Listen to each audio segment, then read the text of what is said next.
All right. Thank you all for coming. I'd like to call the meeting to order for the June 26th, 2018 study session. Madam Clerk, roll call, please. The record will reflect that Councilmember Muldoon is currently absent. All right. Is he walk? Oh, there he is. Is currently present.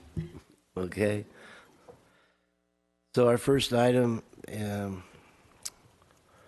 staff like to?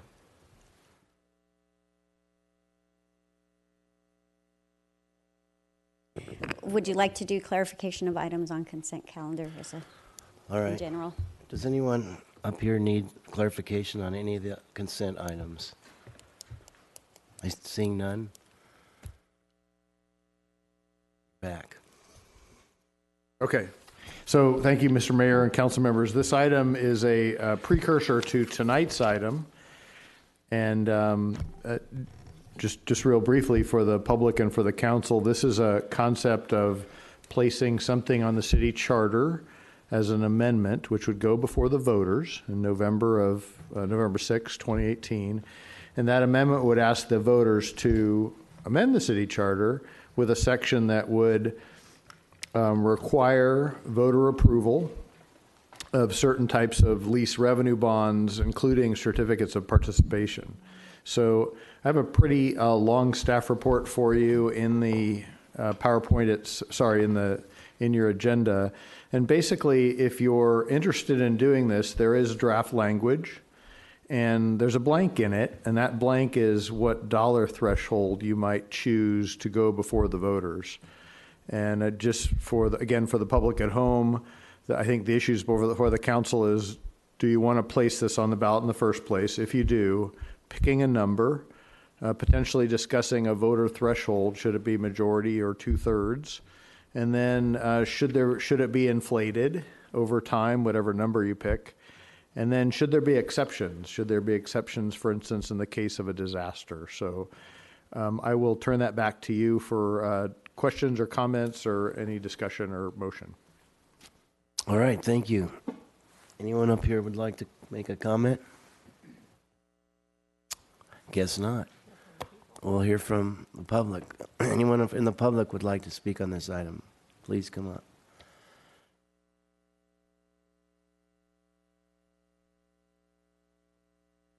Good afternoon. My name is Larry Tucker, and I have lived in Newport Beach since 1975. I sit on the City Finance Committee.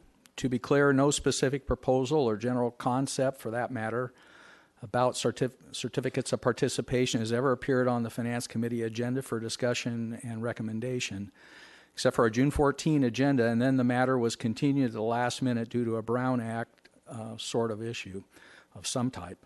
And there was not a word of discussion on the matter. The council need not decide this issue until the second meeting in July.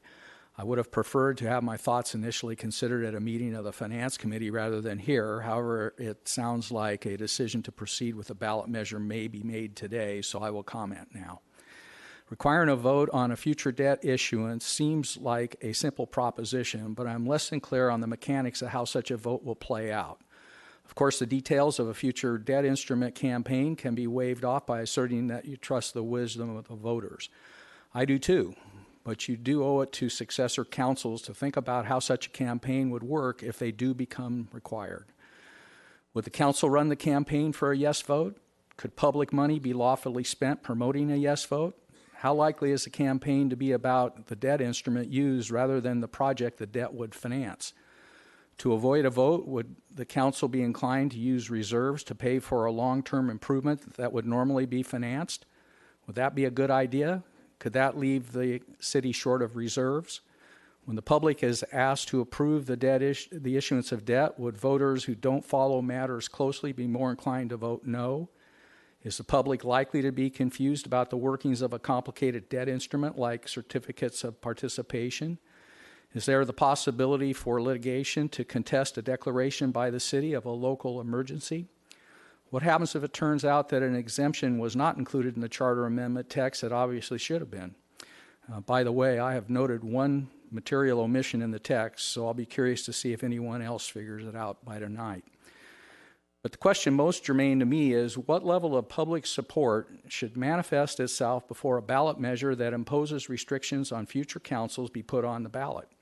For instance, the ballot box land planning green light measure, which I opposed and still do, was brought to the ballot by proponents collecting thousands of valid signatures. In other words, it was the public's idea and had demonstrably proven public support in the form of a sufficient number of valid signatures on petitions. As luck would have it, Bob McCaffrey just wrote the pilot that he might gather signatures for a COP ballot measure. Like Greenlight, maybe a restriction on future council's use of COP financing should be the public's idea, with demonstrable support in the form of sufficient valid petition signatures. And someone with proven political success seems really ready to lead the charge to gather those signatures if you decide to ask him to do so. Thank you. Sure.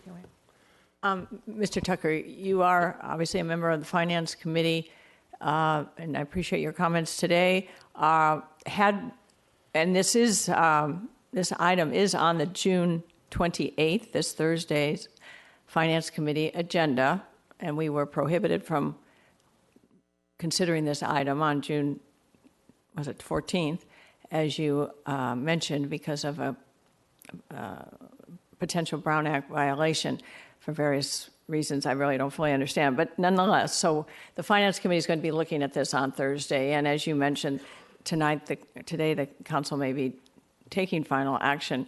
Would you just elucidate a little bit more on what if you were sitting in the Finance Committee, for all intents and purposes, this could be the Finance Committee because we're not allowed to enjoy the discourse from the Finance Committee, and you have experience in these matters. Is there anything else you would like to comment on? Well, if we were at the Finance Committee, the same types of questions would be raised to understand the mechanics. The whole purpose of these committees that sit under the council is to vet out ideas and come back with detailed input so that the council doesn't have to think of everything itself. The council's agenda package, I don't need to tell you, is like yay thick, and that's what these subordinate committees are supposed to be doing. So I was a little disappointed to see that we didn't have a chance to at least provide input. And I always view my job, and when I sat on the Planning Commission for 11 years, I wasn't actually in the majority on every single vote, just most of them.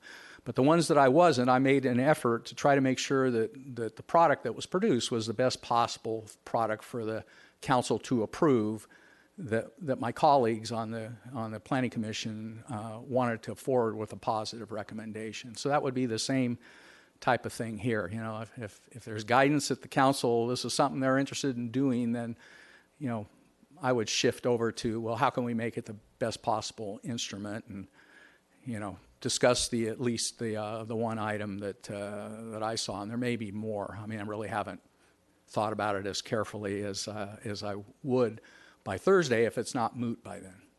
Do you want to disclose what that material omission is? I will at some point.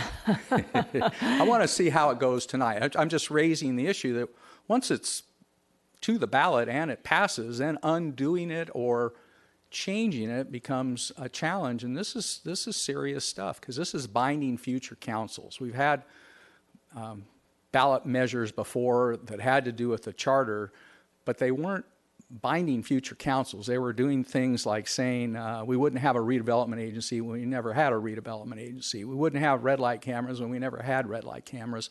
They were in conjunction with a vote to update the charter, and that was a way to maybe draw more people in. This binds the hands of future councils, so, you know, it's a much bigger concern, because if it's not done right, then they're stuck.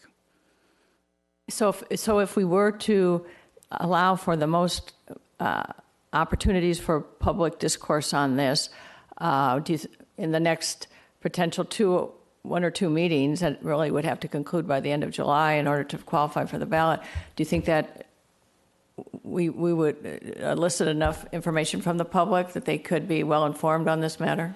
Just to interrupt, just real briefly, I just don't want this to accidentally turn into like some type of meeting of the Finance Committee. Mr. Tucker is on the Finance Committee. There's 3 members here on the council. One option was to notice this as a joint meeting of the Finance Committee and the City Council. It's not noticed that way.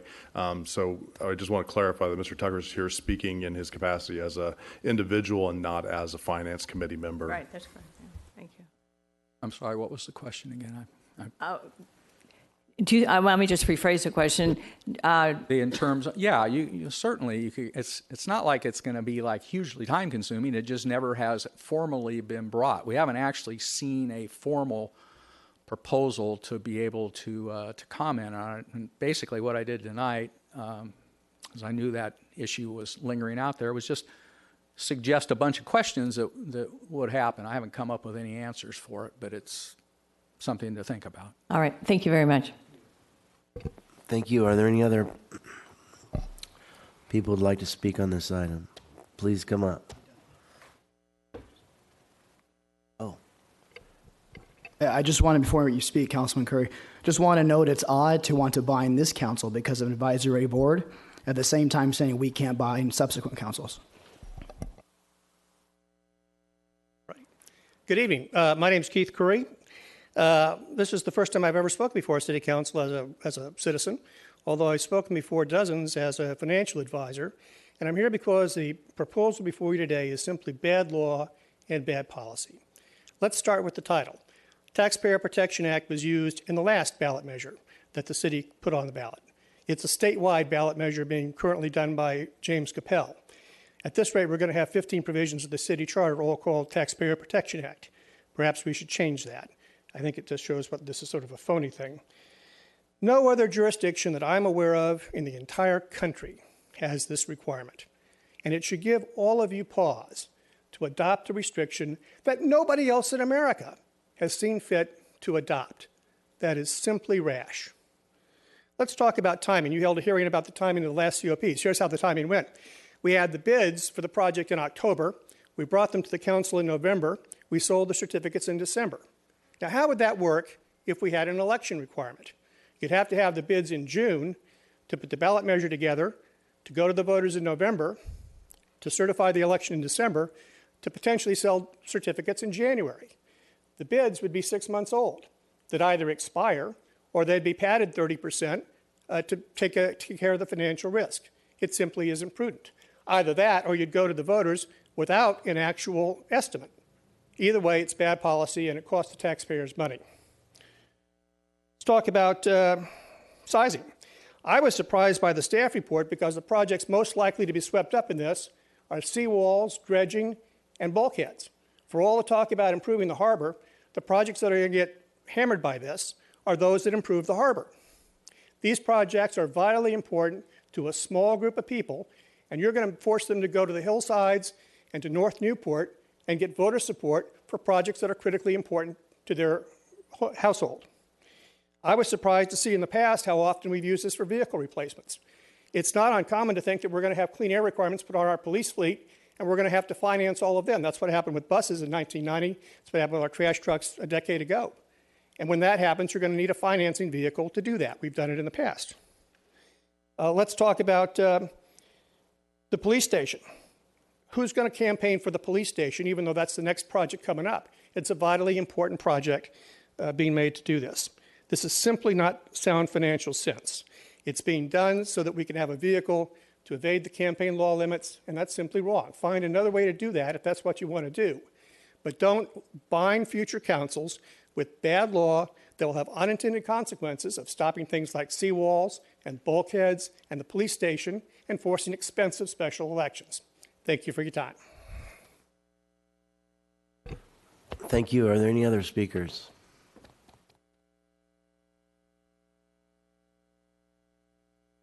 Good afternoon. I guess I got here just in time. Let's see if I get this right tonight. Good afternoon, Mayor Duffield, right? And members of the council. Sorry about the number of times I've made that mistake. I just want to say that I think I didn't hear what you said earlier because I was overslept a little bit. But I just want to say my thinking on this after I read the article in the Daily Pilot it made it very clear that if we vote for the thing that you're planning to do, take away the COPs, it's going to raise our taxes. That's how we pay for it, is with our increased taxes. And I think that is not a good choice. I think it's much better to pay for something out of the budget that we have. And that's what we've been doing, as beginning to understand it. Those of you who know me, it took me a while to begin to get it. It just makes no sense to me to do something that raises the taxes instead of taking it out of the budget. Keith Curry was just mentioning something that I had heard from other people too, and that is that probably the biggest thing that we'll be facing is the cost of protecting Balboa Island as we have a sea rise problem. And the person who was talking to me said, I can't imagine that passing citywide, because why would we care about Balboa Island if it's going to raise our taxes? It's so much better, I think, and I don't know why you think it's otherwise.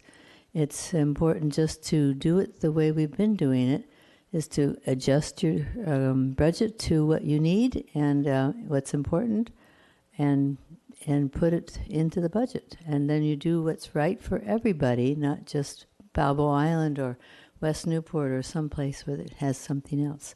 So I'm hoping that you will not do this, although if you do it, I hope I would be a pretty high,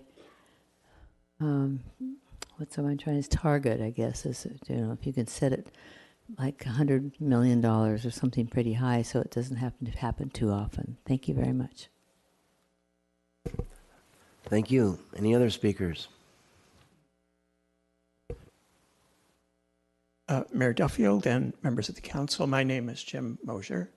I generally feel debt is a kind of a bad thing, that it encourages people to purchase things that they can't actually afford, and in the process get in trouble.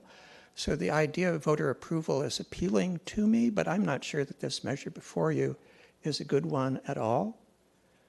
And like Mr. Tucker, I don't think it's been very carefully reviewed, and I have a little trouble understanding, since this idea was first floated, I believe when 4 of you were elected about 4 years ago, why we're waiting until we're up against a deadline that we don't quite understand to kludge something together and put on the ballot. I think it could have been thought more carefully. The deadline seems uncertain. This staff report for the study session, the city manager is telling us it has to be submitted to the registrar by August 10th, but in tonight's agenda item 23, which is the companion to this, the city clerk seems to think the analysis has to be submitted by July 2nd to meet all the deadlines, which would mean you indeed have to do something tonight, and therefore it's very troubling that you would be adopting this language, not only having to fill in the blank, but all the rest of it that has never been reviewed publicly by anyone.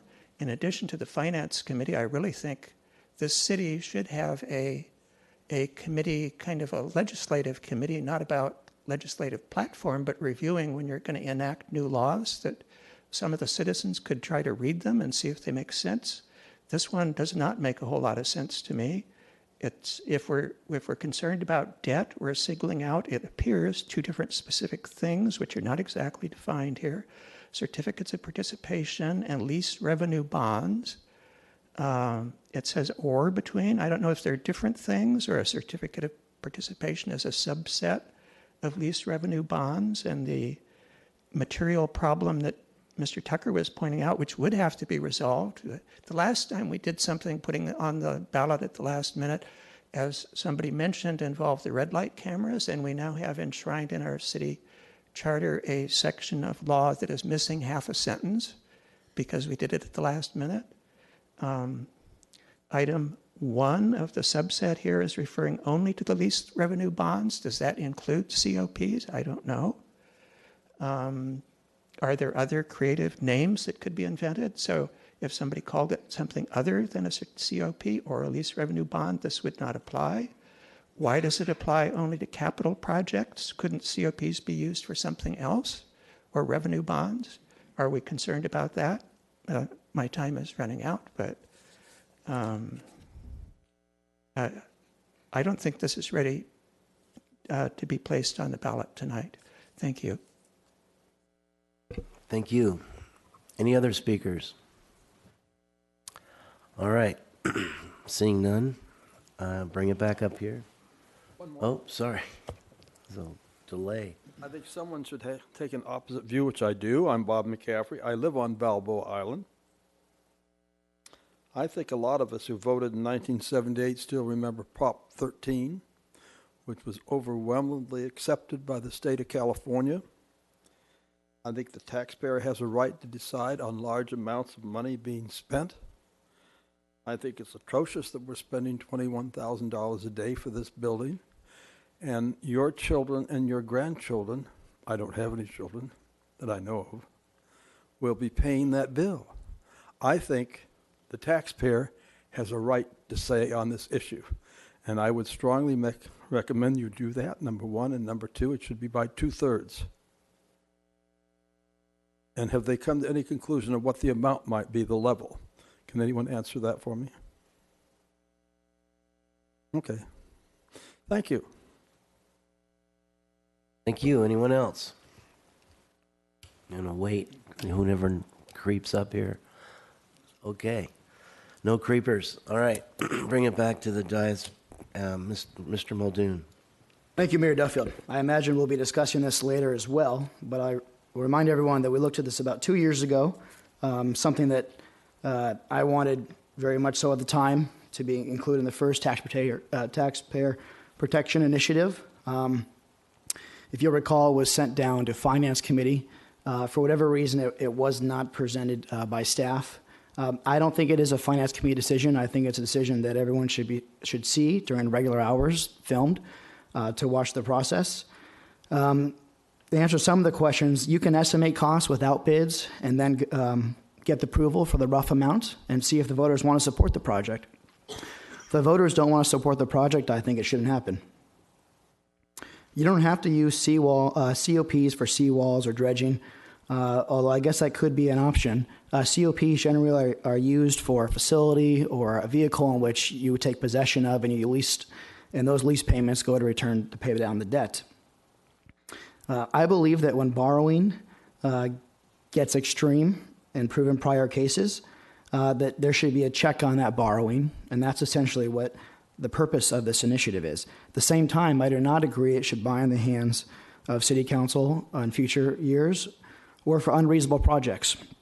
So I would like to propose a threshold of 55% of the voters at $25 million. And the reason I think $25 million is a better number than $10 million is because if you look at the capital improvement projects that are being proposed or that have priced, already been approved, only a couple projects exceed that dollar amount. That does not mean that that number can't be exceeded with cash on hand. It does not mean that the city can live within its means and wait a little bit longer to build the project for reserves to build up even larger. It simply means that if a portion of that project costs over $25 million, 55% of the residents of Newport Beach would have to vote to approve it. And I believe the voters would if it's an excellent project. I also just want to note that we have put an exemption in for emergencies, and I think that's very important. When I proposed this 2 years ago, that was a very good objection or concern that was put up, and I try to make it immediately clear that this is not intended to bind the hands of councils in those situations. Now, there are other funds from federal and state entities that come in those circumstances, so you generally would not use COPs for emergency situations anyways, but just to be cautious and to work collaboratively, thought that was a good addition. So I will make, I guess, that suggestion. This is probably not in the form of a motion, Mr. City Manager, or should it be? I think the thought would be you would straw vote the ideas before you leave this afternoon session, so we can work it up as a document for tonight. Perfect. Thank you, sir. All right. Thank you. Anyone else? Mr. Piotr. You know, you're right, Mr. Tucker and Mr. Curry. We've actually been proponents of this since we got elected in 2014. It's because of the over extravagant expenditure on this building that initiated that. Had the voters had a check, or I should say the previous council had a check and had to come before the voters for a price tag on how much to borrow, I don't think you'd see this building the way that it is today. People sit there and think that voters are incapable of understanding. They understand just fine. And when we campaigned, we didn't even have to mention it. It was brought up for us. This building was an overreach. They spent too much, from the $1,000 chairs to the expansion of the library. The list goes on. Then our audit finds out that they did a terrible job of mismanaging it on top of that, not related to this. It doesn't surprise me that Mr. Curry or the Skinners would be advocating to not do this because, it's a source of revenue. It's a way to grow government. This will put a leash on government, which is what the charter does. Even though we didn't have red light cameras, you can't do red light cameras anymore. The charter is a list of thou shalt nots.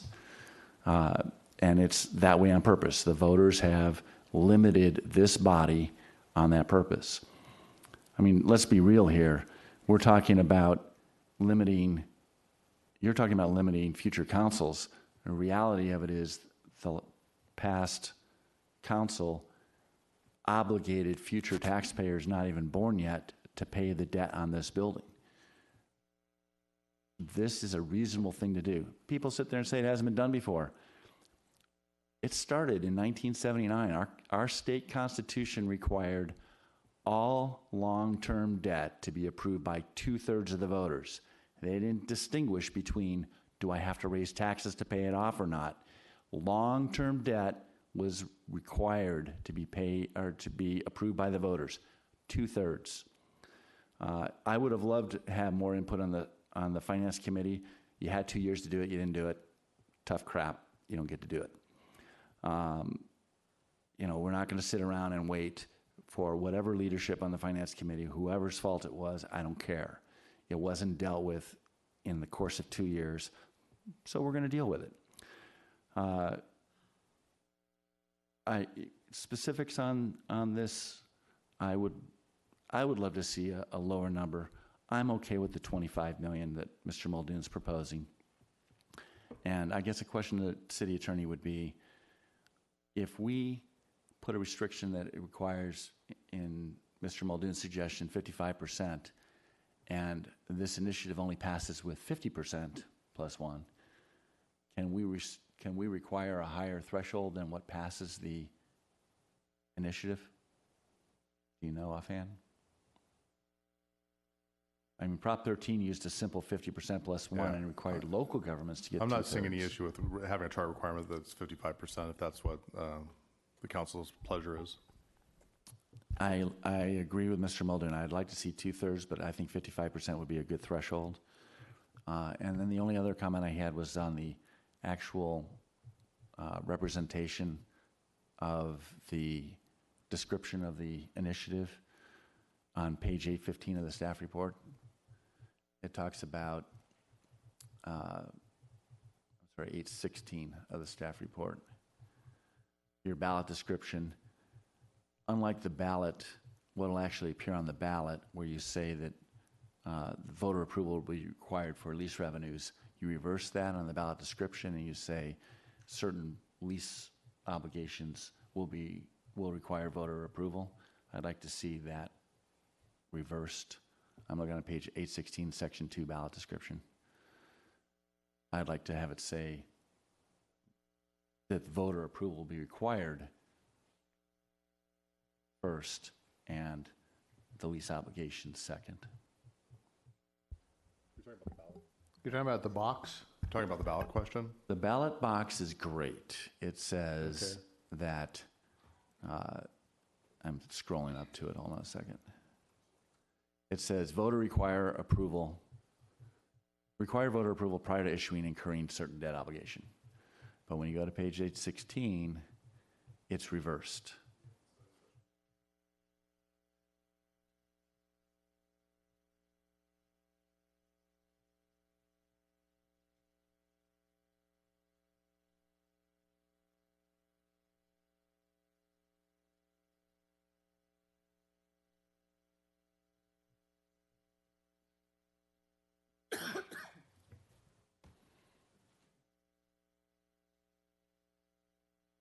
It's the staff report, 23-9. Okay.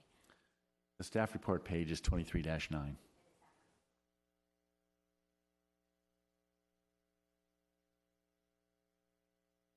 So the ballot description says we're going to have debt, it needs voter approval, but what actually appears on the ballot is you need voter approval for debt. And I'd like to have that wordsmith so that it does the same thing. You get down to line 4, and then it says to first be presented to and approved by the majority of the voters. And I ought to start that way.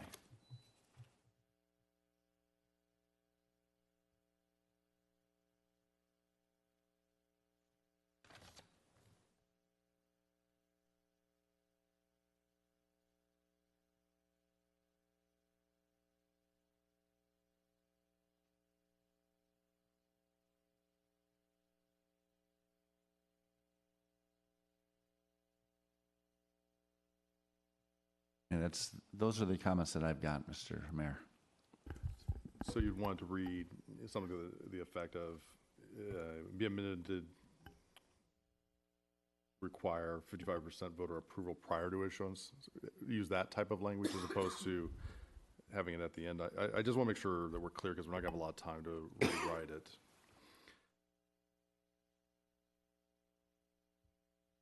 Or do you have proposed language? Or do you have proposed language that maybe you could work on while the rest of the council's considering this item, and then we could take a look at it? I don't have any prepared. I just took you've got line 4. It says to first be presented to and approved by a majority of the city's electorate. That should be the first sentence of that paragraph instead of the 4th line. And you'll have to re-wordsmith it. Thank you. Mrs. Dixon. Thank you, Mayor. A couple questions. Ms. City Clerk, would you just restate the requirements in order to place this on the November ballot? What is the deadline that council has to act? The deadline to ultimately for the registrar of voter to receive it is August 10th. However, if council does adopt the resolutions tonight, then the timelines can start when the resolutions are adopted. It does not have to wait till August 10th to start the timeline. If the council, thank you, if the council were to put this over to the July 10th meeting to allow some form, number one, the Finance Committee reviewing this on Thursday, does that delay any aspect of placement on the ballot if the council were to decide? It would not, the timeline would just need to be altered by the adoption date of the resolution. But it would still potentially qualify without any harming. Correct. You're still within the timelines as long as it's before August 10th and received by the Registrar of Voters office. Also, just in looking in the staff report, Mr. Kiff prepared, just did a quick eyeball review of the potential projects related to facilities financing plan and the harbors and beaches master plan, and there are, I think, about 19 items there over the next 30 or 40 years, and only one item, this was the first item, the first item, Balboa Yacht Basin Slips for Harbor Master Plan, would possibly be considered in the year 2022. But the point is, none of us will be sitting on this council when 18 of the 19 project for replacement or repair or maintenance requiring significant capital dollars will be up for consideration. Am I reading those numbers correctly? Including the potential police station or police headquarters. I think so, unless something catastrophic happened to bring one of those forward, but there's an exemption for catastrophes. So anyway, I would just want to clarify that none of us sitting here tonight, probably none of us in this room will be here, unless quite younger. So we're making a decision on a matter that will be imposing significant governance issues on and fiduciary constrictions on future council. That's just a point to make. Also, in terms of exemptions, I'm asking my colleagues if we could consider exempting police and fire facilities So that might be something that is important and certainly is important to the entire community. But as we saw in the fire station, to replace a 70-year-old fire station on the Balboa Peninsula, the Lido Fire Station, it did not get unanimous vote of the council. So I'm concerned that when we have infrastructure capital needs, major public safety capital needs, and future councils have these decisions to weigh in the years ahead, that we would protect that from the constraints of tying their hands, because the charter has been amended in potentially in 2018 on something that will be reviewed in 10 or 20 years from now. So that is another item that I would like to say. I would like also a higher number. I guess personally, this is my personal opinion, I'd like to go for maybe 30 or 40 million. Maybe I'd even consider a 2/3 vote. But just to be sure that we're not causing harm to the future infrastructure needs of the city, and particularly the harbor. I mean, seawalls, potentially, if you add that up, is about 60, 70, $69 million. Could have, I mean, we're doing some repair and maintenance work right now and some replacement, but we could have a major problem. So just to sum up, I'd like to see a higher number than 25 million, and I would go for a 2/3 vote. I'd also like to seek an exemption for police and fire facilities. Thank you. Thank you, Mr. Avery. Thank you, Mr. Mayor. Mr. Kiff, I don't have a problem with Newport Beach taking the lead on something like this, but I guess, do you think it's true that there's no other city in California or the country that has put this sort of initiative on the ballot or passed something that would tie the council's hands on a expenditure like this? Do you know of any other city that's done this? I don't know, but I have not given that a thorough look.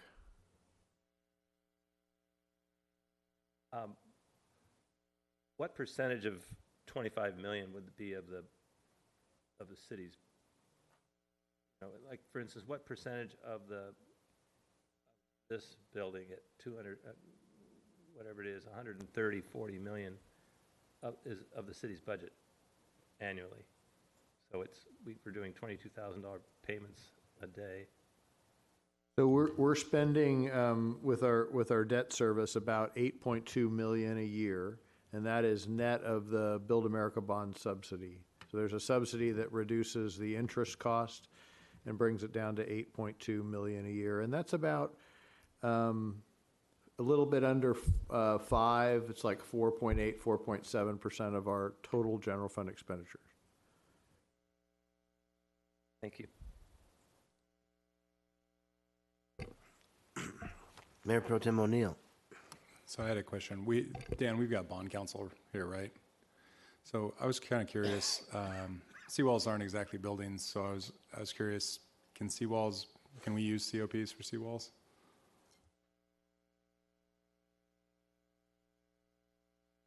Good afternoon, Mayor Duffield, Mayor Pro Tem O'Neill, and the rest of the council. Brian Forbath from Stradley, Yaka, Carlson, and Routh. The answer is yes. A seawall is a capital improvement, and it can be financed through certificates of participation, lease revenue bonds. It's unlikely that the seawall itself would be the asset that we'd use to lease and lease back as the structure of that transaction. It would most likely need to do what's called an asset transfer, where we would take an unencumbered city asset like City Hall or some other asset and lease that back and forth. But absolutely would a seawall be eligible to be financed from COPs, as would dredging of the harbor and other sort of items that are long-term sort of capital needs. Okay, thanks, Brian. No problem. I haven't spent some time reworking our debt policy and getting it passed in the last couple finance committee, or sometime in the last couple meetings. I'm inclined to go with a higher number too if we're going to be doing this. And the reason I'm thinking that way is because when we're working through the FFP, the facilities financing, I still don't know if it's plan or program. But anyway, plan, we'll call it that. So the facilities financing plan is it's a great document that we use for determining how much we need to be setting aside. And the challenge we've got on a going forward basis is that the FFP is not going to be funded at the same level that it normally was, because most of the FFP funding comes from development. And I think that we certainly have an idea. The next go round of, at least while we're on council, and perhaps if some of us were reelected even in that time, I don't think we're going to see very much large scale development. And so that means developer fees are probably not going to be coming in to replenish that. So if we're getting to the point where we're trying to work through the issue of looking ahead and trying to decide, I think what we should probably be looking at is how much money we would be having in the FFP to offset some of it. So for example, if you had a police station, and I'm kind of spitballing a little bit on this one, but if you had a police station that you anticipate costing about $78 million in, what did we say, 32? Is that what it is? 32? So if you had that, and you had the inflation assumption at 50, you'd be up at 72, which is, if the council were inclined to finance a lot of it, they'd be able to do pretty easily with a small amount of reserve funding without having to worry too much about it. I think that you're seeing this council certainly, and past councils dealing with the FFP, setting aside additional monies every year. And this one, in the last couple of years, we've been setting aside more and more toward the harbor capital improvements, and we've been able to deal with the seawall issue for a little while. But what I don't want to see happen down the road is a drawdown on the FFP to the point where they aren't in a position, and they have a low number where they either need to dip into general fund or start making sort of cross-fund reserves to avoid that, because that's not a great idea, to put a future council into a cross-reserve loan situation.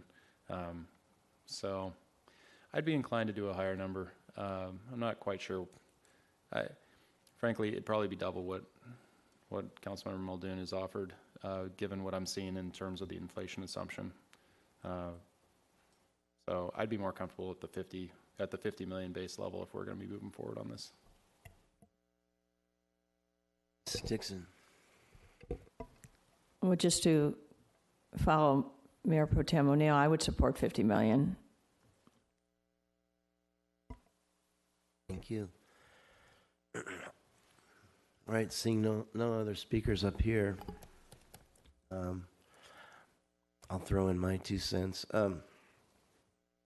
So when I'm discussing the $21,000 or $23,000 a day for this facility with someone, a citizen of Newport, it takes about 3 times. The first one, they didn't hear it. The second one, I got their alert to it. And then finally on the third one, it's $20,000+ a day. It's always the same. I can't believe it. It's always the same thing. No, that's not true. Really? No. Have you ever? I mean, this is what I've been getting, and I've got it while I was running for council, and I've got it all these years I've been on the council. And so, having said that, even my brother-in-law, who was a former mayor, when this went down, found out about this project, and he couldn't believe it. He where'd you get the money? And then he looked into it. Oh, a COP. He didn't even know what they were. And he was shocked at how this could happen. Anyway, so I think that the people who elected me are concerned about this. I think that's why I got elected by so much, is because they didn't want this. If you had gone to an election, this wouldn't be here. We would have a much smaller project. And that's pretty true. So I don't know if these numbers are right, and 50 million, 25 million. I'm probably more for 50 million and 2/3 vote. I'm probably for that type of thing. But more discussion is necessary, I think. And so at least we craft something that won't harm us in the future. And we have a lot of smart folks around here that I think could come up with it. So that's all I have to say. I don't see any other discussions here. So, oh, excuse me. Councilman Avery would like to speak. Thank you, Mr. Mayor. I also support a 50 million number. And yeah, even though this building only costs, it takes 4% out of the budget annually, and we can easily, to my mind at least, I won't say the word easily, I say the city can't afford it from a debt management perspective. I'm not on the finance committee, but I think anyone can sort of figure that out. But that's no reason to spend more than we need to. And I also feel, like many on the dais here, that the city spent more than it had to create a new city hall, and things kind of got added on. And I've seen been in enough rooms with construction projects to sort of see how that happens, and all good intentions, and it just keeps going. And so it takes a lot of courage when you see new plans put down for someone to speak up and say, oh, wait a minute, this is kind of a huge thing. When everyone's going gaga over these very beautiful plans. So there does need to be constraint, and I think I don't like the idea of tying the council's hands, but at the same time, I think there's such a reaction to what occurred in the past. And again, I will say all good intentions, and the facility is fantastic, but I think this community is a conservative one generally, and would probably, support this kind of initiative. But I don't think it's necessarily great policy. But I understand where it's coming from, and I also think, based on what I've seen in local bonds, 2/3 is a really high bar, and I would be more comfortable at 55%, which is, it's amazing on the bond issues you see for school districts and things, how close it moved from 2/3 to 55, and it so many times it's real close. It winds up at like 57%. Most of them pass. And there's some issues with all that stuff, but regardless, I think 2/3 would be a very high bar. And my other question on this whole thing is what a campaign would look like in this city for this kind of thing, and how would the city, be able to, obviously meet against a fairly substantially significant campaign against whatever the city was trying to do. That said, it's a voter's call, and if voters want to support financially campaign, I guess they can. But and I think that might be a reason why you don't see this in. Well, at least no one has come up with the name of the city yet that has, council yet that's constrained themselves in this way, or has constrained future councils. But given the special circumstance of what's occurred in this town, and this is like a hangover from it,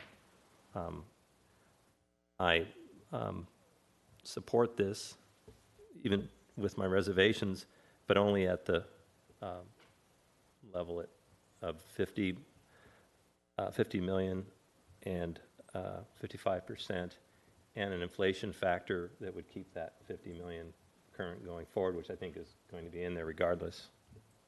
Thank you. Thank you. Seeing no other discussion up here, Mr. Harper, Mr. Kiff, can you help me to do this? I would be happy to try, Mr. Mayor. I know Aaron will help as well.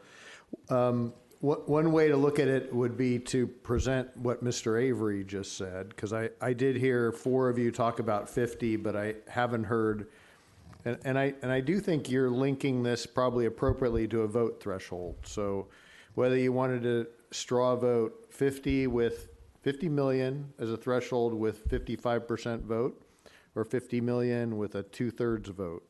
And why don't I respectfully ask back if you're comfortable pairing the two and straw voting versus going with just the amount, then just the vote. Separate? Okay. I'm seeing a few heads nodding on separate. So, amount first, then. May I ask as a point of clarification, just so we don't have anyone thinking that we're actually voting on the item? I just want to make sure that as I'm understanding this, what you're asking for is a straw poll in order to place language into it that you'll present tonight for item, what is it, 23? Okay, all right, I just wanted to understand that. So straw voting on the amount, and I did hear 4 of you talk about 50. Is 50 an appropriate number for us to plug in and bring back tonight? With Mayor Pro Tem O'Neill, Mayor Duffield, and council members Avery and Dixon, 50 million. Okay. Mr. Mayor? Yes, I'm sorry. Go ahead. Rather than doing it as a dollar amount, could we do it as a percentage of the general fund?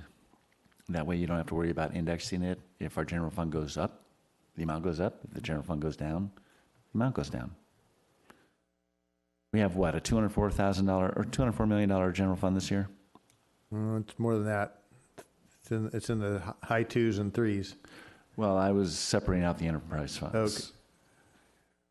Okay. All right. That would likely make it a much more complicated modification, and we might have to bring that back at We a future could, meeting. and we could bring that back to you in July. I'm sorry, why can't we talk about that and make that the modification? I think I would want to have a chart in front of you that showed exactly what a choice of percentages and what percent of the general fund that is. Well, if everybody's looking at 50 million and we have a $204 million general fund, it's 25% of the general fund. Yeah, it's just some things I'd just like to spend a little more time with. I respect what you're saying, though, Mr. Piotr.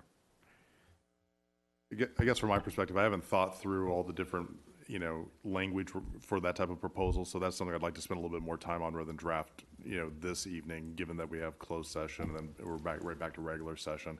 I think it is possible to do that. I just think it would take a little bit more time to craft the language.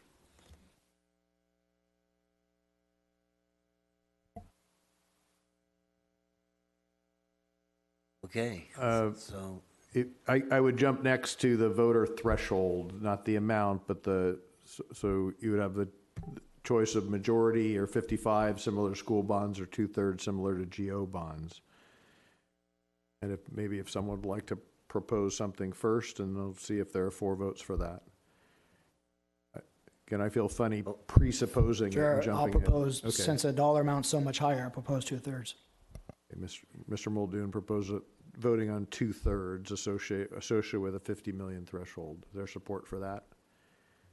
1, 2, 3. Council members Muldoon, Piotr, and Mayor Duffield. What about a 55% threshold then? 1, 2, 3, 4. Okay, that's council members Avery, Dixon, Muldoon, and Mayor Pro Tem O'Neill for 55%. So then finally, it's not finally, but Aaron has, I think, what Mr. Piotr was asking for is kind of a change in the ballot text.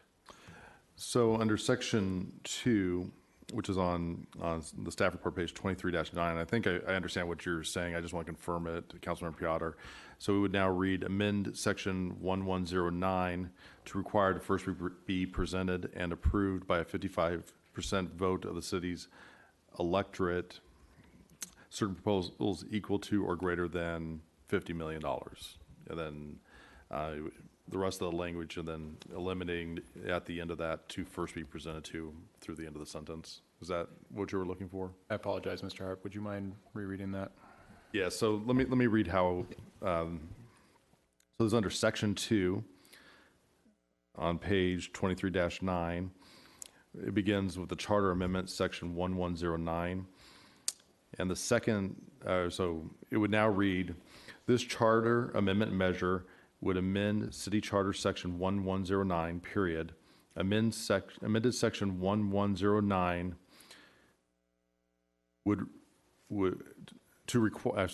amended section 1109 to require to first be presented and approved by a 55% vote of the city's electorate certain proposals equal to or greater than $50 million to finance a single capital project using certificates of participation or lease revenue bonds, period, and then the remainder of the paragraph.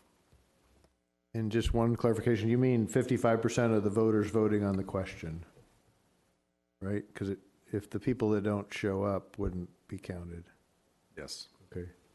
So straw voting that change in language as Aaron stated it and as I stated it. Go ahead, Mrs. Dixon. I have a question. Just explain why we're doing what we're doing here. I think I was going to say, all we're doing is taking the ballot description and matching how it is going to appear on the ballot. On the ballot, it says the voters will approve debt. And this one, it originally says debt will be approved by voters. And all we're doing is reversing that sentence to match. Because the important part here is that the voters are going to be able to decide. So, Yeah. a clarifying question. Okay, so I'm looking on page 23-4. So, not 9. well, I'm looking at the ballot measure language on 23-4. Are you saying that language is correct? Yes. And in effect, what we're doing is matching it that. up. Okay, because, all right, okay. So persons in support of that change, signify by raising your hand. 1, 2, 3, 4. If you can raise it higher, I'm sorry, I couldn't see. So that's, Comfort- hold on, that's council members. I'm sorry. Okay. I would just like to hear it one more time, because I think I understand what he's saying, but I think when I heard you, Mr. Harp, read it, it was different than the actual ballot. Well, I understand Ms. Dixon's confusion. Okay. And so it sort of strikes, if I'm understanding what Mr. Piotr is trying to do and what Ms. Dixon's confusion was on this, what you're saying is we would change it to this charter amendment measure would amend City Charter Section 1109. Amended Section 1109 would require 55% voter approval prior to issuing certificates of participation or lease revenue bonds greater than X million dollars to finance capital projects. That's what you're trying to say, right? What I just did was I just took the language that you were looking at and inserted it in. I do too. That's why I'm asking for the clarification.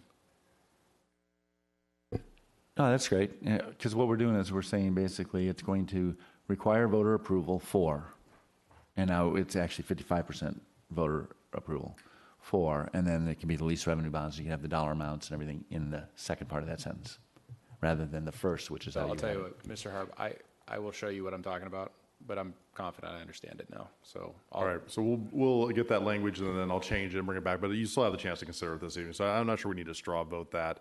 We'll bring back some additional language there. Okay. The last item, Ms. Dixon proposed an exemption for police and fire. Do you still want to ask that question? Okay. So straw vote whether there's support to add an exemption for police and fire facilities. 2. Council members Dixon and Avery. So to Leilani and Aaron, do we think we have the direction we need to bring this back tonight? Yes. Okay. Any questions on your part, council members, or I think we're good to go? Just want to note for the record, I probably would have supported that if threshold were a lot lower, but with 50 million, I feel comfortable proceeding without that. All right. Moving on to public comments on agenda and non-agenda items. Are there any speakers who would like to come up and make comments on the agenda and non-agenda items at this time? Mayor Duffield and members of the council, my name is Jim Mosier. If the council is in a mood to propose amendments to the city charter as a non-agenda comment, I could offer a couple that I think would be more valuable than the one you're discussing this afternoon.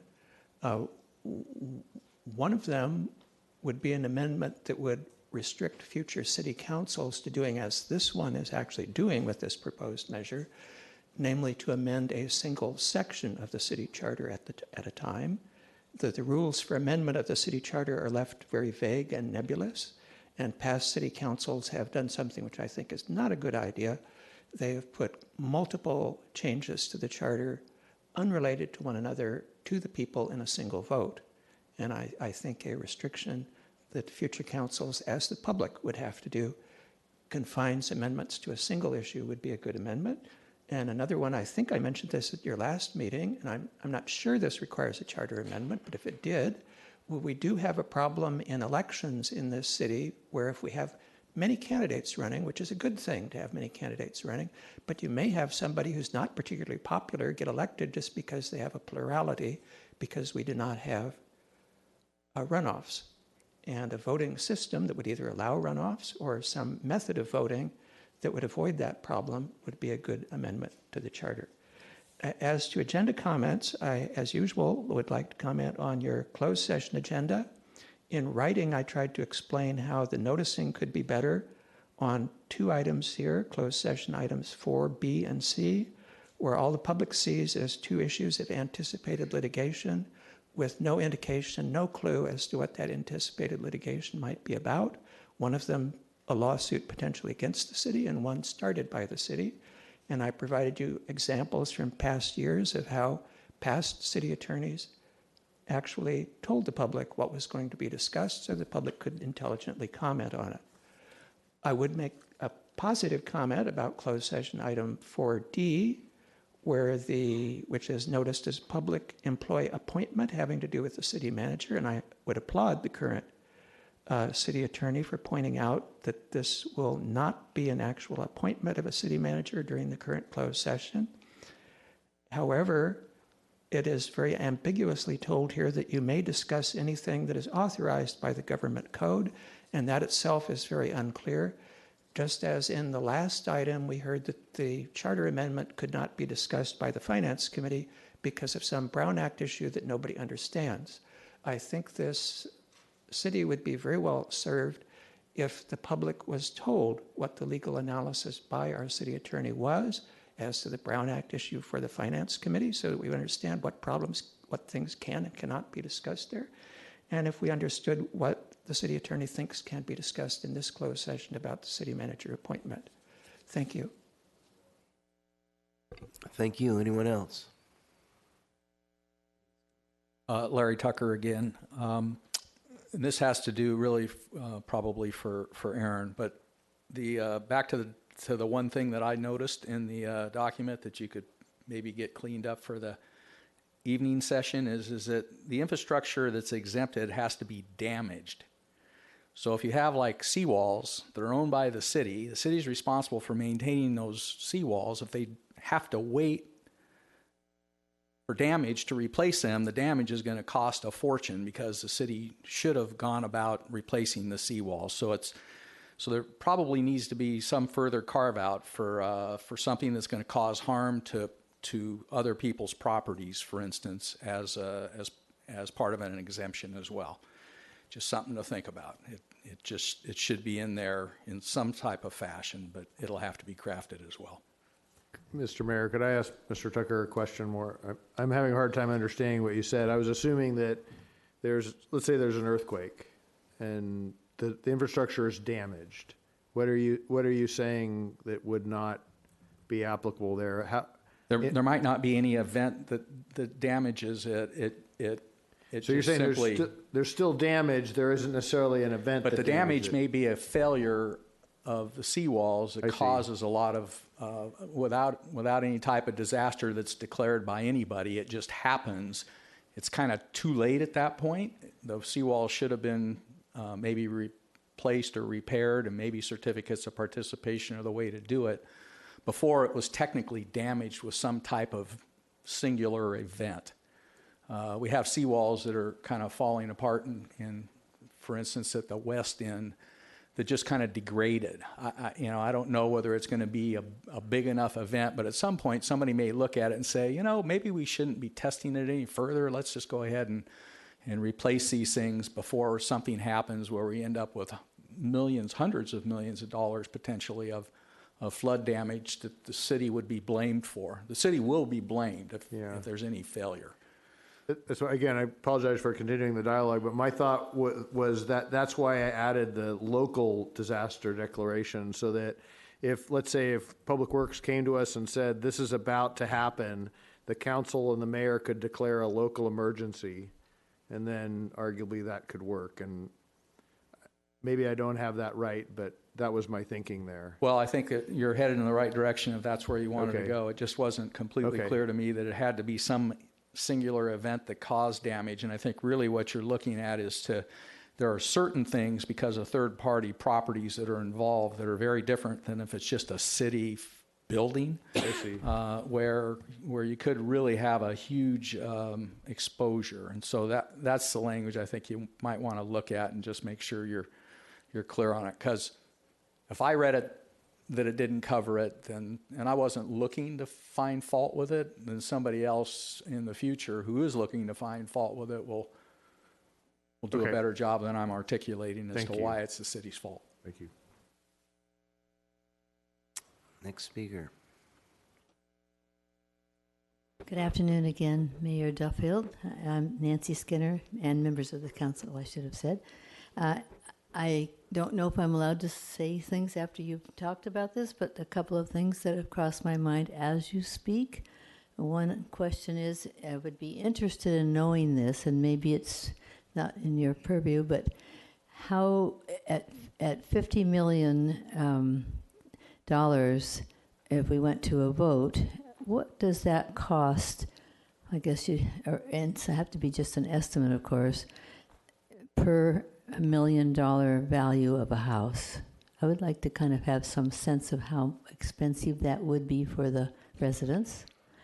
The other thing I had on my notes was that some kind of and this kind of falls in, I guess, with what Mr. Tucker was saying, some kind of definition of what disaster or emergency it means. I mean, we all know if you have an earthquake and things fall, that's easy, but with the slow rise of the sea level and also the damage to and keep thinking about Balboa Island, trying to save you, Jeff, but I don't know if it can, but it is a tough issue, and I think that maybe that is a disaster coming.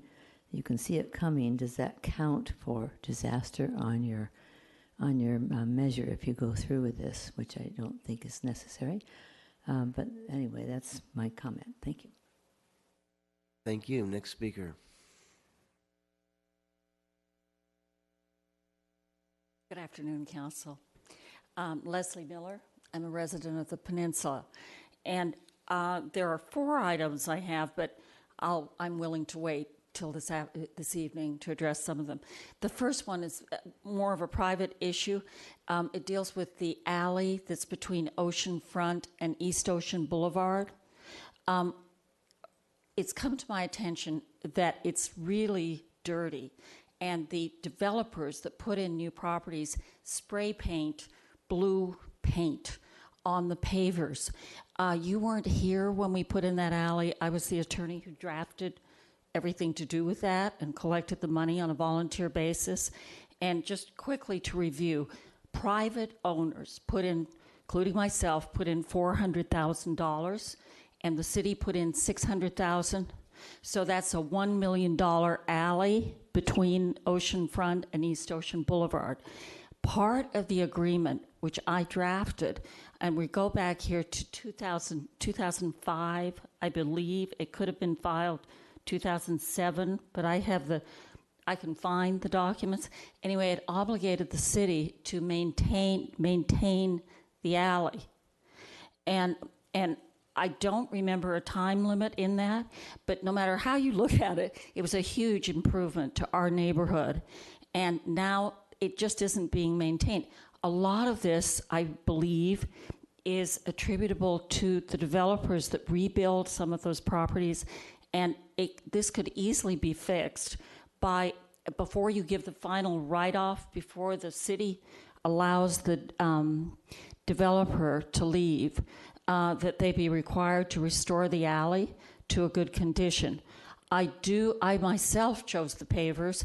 Those we had the city at the time. We had the city put aside some extra pavers, so if any were removed by a real estate developer, that the city could help. But also, they were purchased within the county, and so they could be more could be purchased. And it seems to me it's the developer's responsibility and the city's responsibility to enforce the obligations of the developer.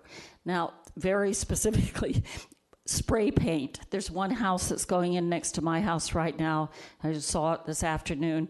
The blue spray paint over these expensive pavers.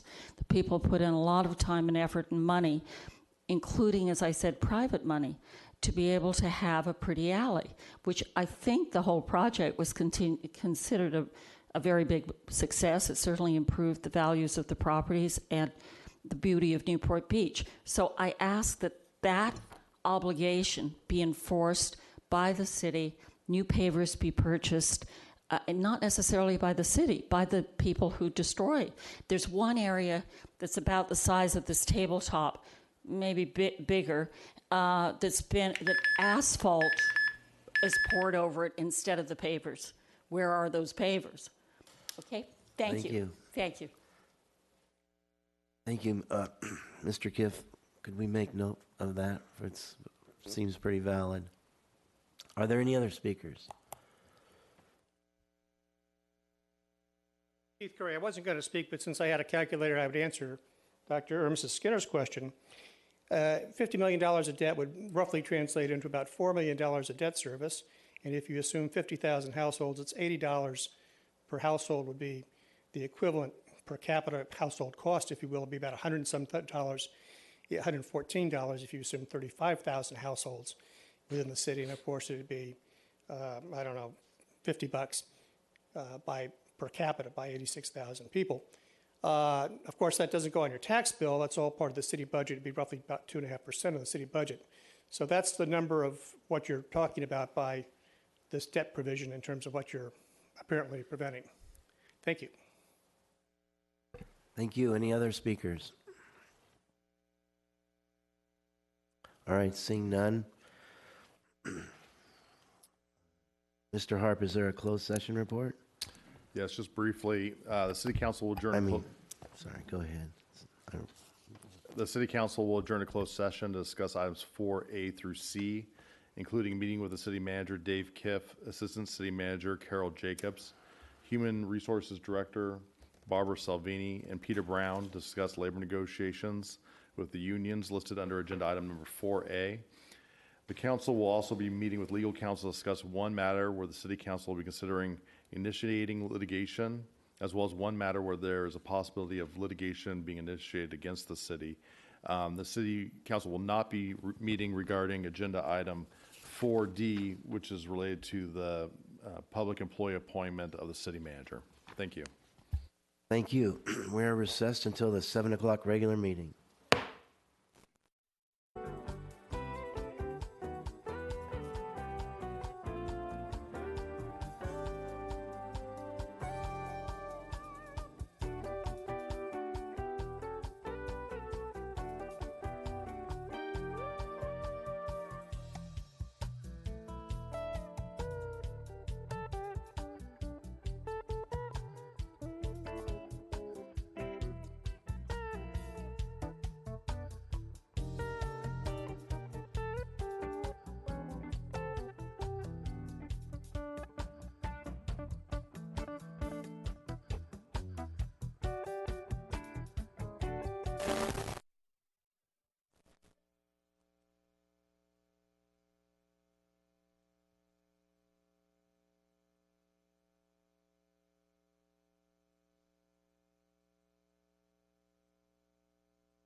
I'd like to call the meeting to order for the June 26th, 2018 regular meeting.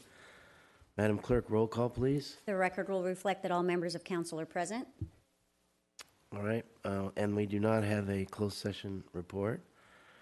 So we will now have our invocation by Scott Piotr and our Pledge of Allegiance by Mayor Pro Tem O'Neill. If you'd bow with me. The Star Spangled Banner has many verses. This is the last verse. I'll start out the invocation with that.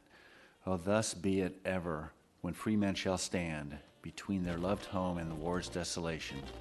Blessed with victory and peace, may the heaven-rescued land praise the power that hath made and preserved us as a nation. Then conquer we must, when our cause is just, and this be our motto, and God is our trust. And the Star-Spangled Banner in triumph shall wave over the land of the free and the home of the brave. God, thank you for the time that you've given us together. Give us wisdom as we make decisions on behalf of the residents tonight. And thank you for the people that died to keep us free. In Christ's name, amen. Please place your hands over your heart. Ready? Begin. I pledge allegiance to the flag of the United States of America and to the republic for which it stands, one nation, under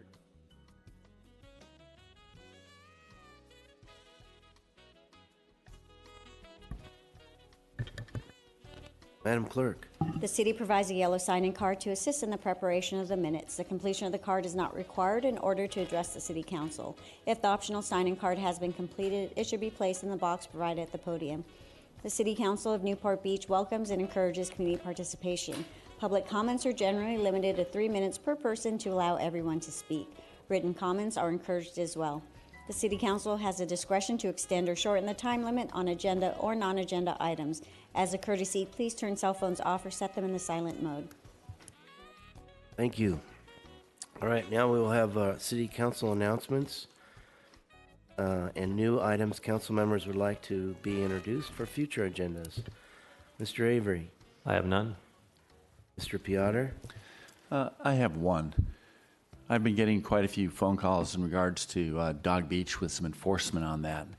And I was going to have Mr. Kiff explain it, but since he's not here, I guess what's happening there is the Coastal Commission is trying to get the county to enforce keeping dogs off Dog Beach because of fear that it's interfering with the least tern habitat. And so what we have been doing from our side, we're not stepping up enforcement per se, but we're just trying to make sure that they don't move from off-leash in the Dog Beach area, which is county, and then start being dogs off-leash on our beaches. So when the county's out there, we're trying to be out there too, just to try and make sure that that they don't sit there and think that Dog Beach moved to one of our beaches. So apologize. They're trying to be very polite when they're enforcing the rules, but they're trying to enforce the rules. Thanks. Thank you. Mrs. Dixon. Thank you, Mayor. A couple of announcements. Today, I was just pleased and honored to attend the first day of the Junior Lifeguard program. About 1,400 enthusiastic future lifeguards at the Balboa Pier. Amazing enthusiasm for participating in the finest junior lifeguard program in the country. I guess I'm biased. I want to thank Chief Duncan and Acting Assistant Chief for Marine Operations, Mike Halfeed, for leading such an outstanding program for our community's young swimmers. It's really great. And this program will continue through early August. And there are a number of opportunities throughout this next month for the community to observe and watch the various competitions within the Junior Lifeguard organization. So it's really fantastic. I want to announce that the Finance Committee will be meeting at a regularly scheduled meeting this Thursday, June 28th at 3 p.m. Included on the agenda will be a discussion on the proposed charter amendment for the certificates of participation. It won't necessarily be an academic exercise depending on what the council does this evening. The item is on tonight's agenda, but it will be another opportunity for public engagement and information sharing, so I think that will be valuable. And also on July 4th, it's hard to believe we're talking about the 4th of July, but just a plug for the July 4th for Families Parade and Picnic on Balboa Boulevard. I know Mr. Piotr always attends. It's always a great family day. The parade starts at 9 a.m., followed by an old-fashioned community picnic at the Newport Island Park. So all are welcome. And I guess that's it. So thank you, Mayor. Thank you. Mr. Herdman. Yeah, I have a few announcements. I attended the Newport Beach Art Exposition on the 16th of this month. I believe there's some pictures up there showing Chair Arlene Greer and some of the exhibits, as well as the, okay, I'm looking at it now, where lunch was served if you wanted to take advantage of it. Just an excellent program. Really nice afternoon and early evening. Concerts on the Green are continuing. July 15th, The Best of the Boss. August 12th, Tijuana Dogs, a return appearance from them. And September 9th, Desperado, a tribute to the Eagles. Also, I want to commend and recognize Dan M. and his department from the Government Finance Officers Association. They received a Certificate of Achievement for Excellence in Financial Reporting, a significant accomplishment by a government and its management staff. It was last Friday, we had the Aviation Committee meeting, which was well attended. Good participation on the part of the committee and also good participation on the part of the community. And then Councilman Muldoon and I last Friday had a really unique experience. Vietnam veterans, I would guess about 25 of them, came from all over the country to Newport Beach. They gather every year, and they have done so for the last 7 years. And this was a recognition program where Kevin and I had the opportunity to thank them for their service, to recognize them, to present them with a certificate. And it was a really moving event, and I was very much honored to be a part of it. And I think Kevin would agree with that also. We were a good duo together in terms of making these guys feel really valued and very much appreciated for their service to our country. Thank you. Thank you. Mr. Muldoon. I have none, but I just want to commend Councilman Herdman for doing a great job, especially as a member of the peer group who understands what it was like then and now. And he also gave warm remarks to a friend that he lost as a result of the Vietnam War. And for me, it was an honor, just as it was for him, to commemorate these individuals who fought and served for our nation. Thank you. Thank you. Mayor Pro Tem O'Neill. Yep, a few. So we had the Orange County Veterans Advisory Council meeting in Newport Coast Community Center a couple weeks ago. They asked me to come and speak. Great group. We had the Corona Del Mar High School oral history lunch. You saw some good write-ups in local papers on that one. Just a phenomenal way to bring living history to students so that when they're reading their textbooks, they can actually talk with folks who fought in World War II, Vietnam, Korea, Gulf Wars. And so quick thank you to Ruth Kobayashi, who made sure that I was there. Then we had Irrelevant Week, a true Newport institution. The guy who got it, his name's Trey. He's got surfer hair, born in Louisiana, went to school in Texas, and is playing for the team up back in Washington, but fit in really nicely with the surf culture. In fact, I don't think he'd ever surfed before and got up on a wave. Kudos to that guy. And then Newport Beach Police Department swearing in ceremony was excellent. Chapman Economic Forecast was excellent. And of course, July 4th is coming up. Be safe, be sane, and enjoy yourselves. Thanks. Thank you. And I will be reporting on my watershed committee results when we get to the committee reports. So let's now go to the next deal. Sorry, lost my place.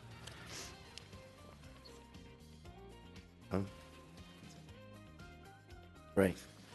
So, are there any items to be pulled from the consent calendar? Let's go to Mr. Avery. I have none. Mr. Piotr? Mrs. Dixon, 16, please. got it. Mr. Herdman None. and Mr. Muldoon. I'd like to lodge a recusal on item 7 due to my involvement with communications infrastructure, so business interest. And also, I'd like to pull item 17. Sorry, you said number 7, recusal? Yes, please. All right, thanks. I'll lodge a conflict on 7 due to financial interest within the area. I'm not pulling anything.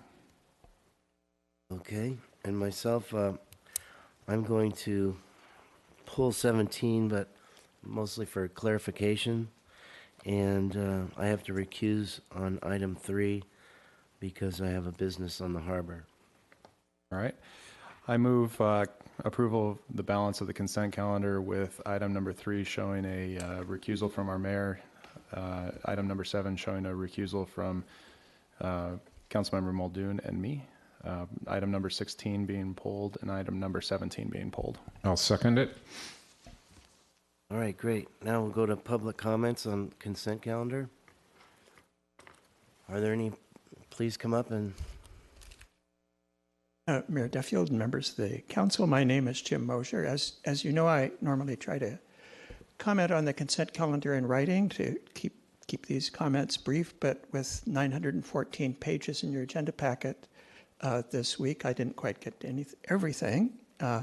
Among the things that I did not read carefully was consent calendar item 5, which is the new agreement with the Newport Beach Police Association, the new MOU. It's been available for 2 weeks, but I hadn't quite read it yet. The staff report mentions that one of the things it's doing is restructuring the pay for our canine officers, and I'm sure that Cajo and Hondo are happy about that. But exactly how much we're paying them, I found a little bit of gobbledygook when I tried to read that, so I'll just point out that what you're approving is probably understood by somebody, but not by me. So I'm looking at page 5-23. It says, employees assigned to work as canine officers shall receive compensation of 15 hours a month per month. Don't quite know what that means. Paid at $15 per hour at time and 1/2 for off-duty canine duties. Now, what paid at $15 an hour at time and 1/2 means is a mystery to me, but whoever's paying the dogs will figure that out, I'm sure. 2 other items on the consent calendar I want to call attention to, numbers 11 and 12. One of them has to do with the Water Quality Educational Outreach Program, and one has to do with a cooperative agreement to implement total maximum daily load programs for things coming in from the Newport Bay watershed. My comment about those is the Water Quality Committee may not have had anything substantive to say about these, but you would think, at least as a courtesy, it would have been mentioned there that it was coming up on the City Council meeting so that the members of the Water Quality Committee would know about those things. And then the final one I wanted to comment on is item 15, which is a request for you to approve the Community Development Director's waiver of the requirement for a coastal development permit for the remodeling of the former post office building on Riverside Avenue.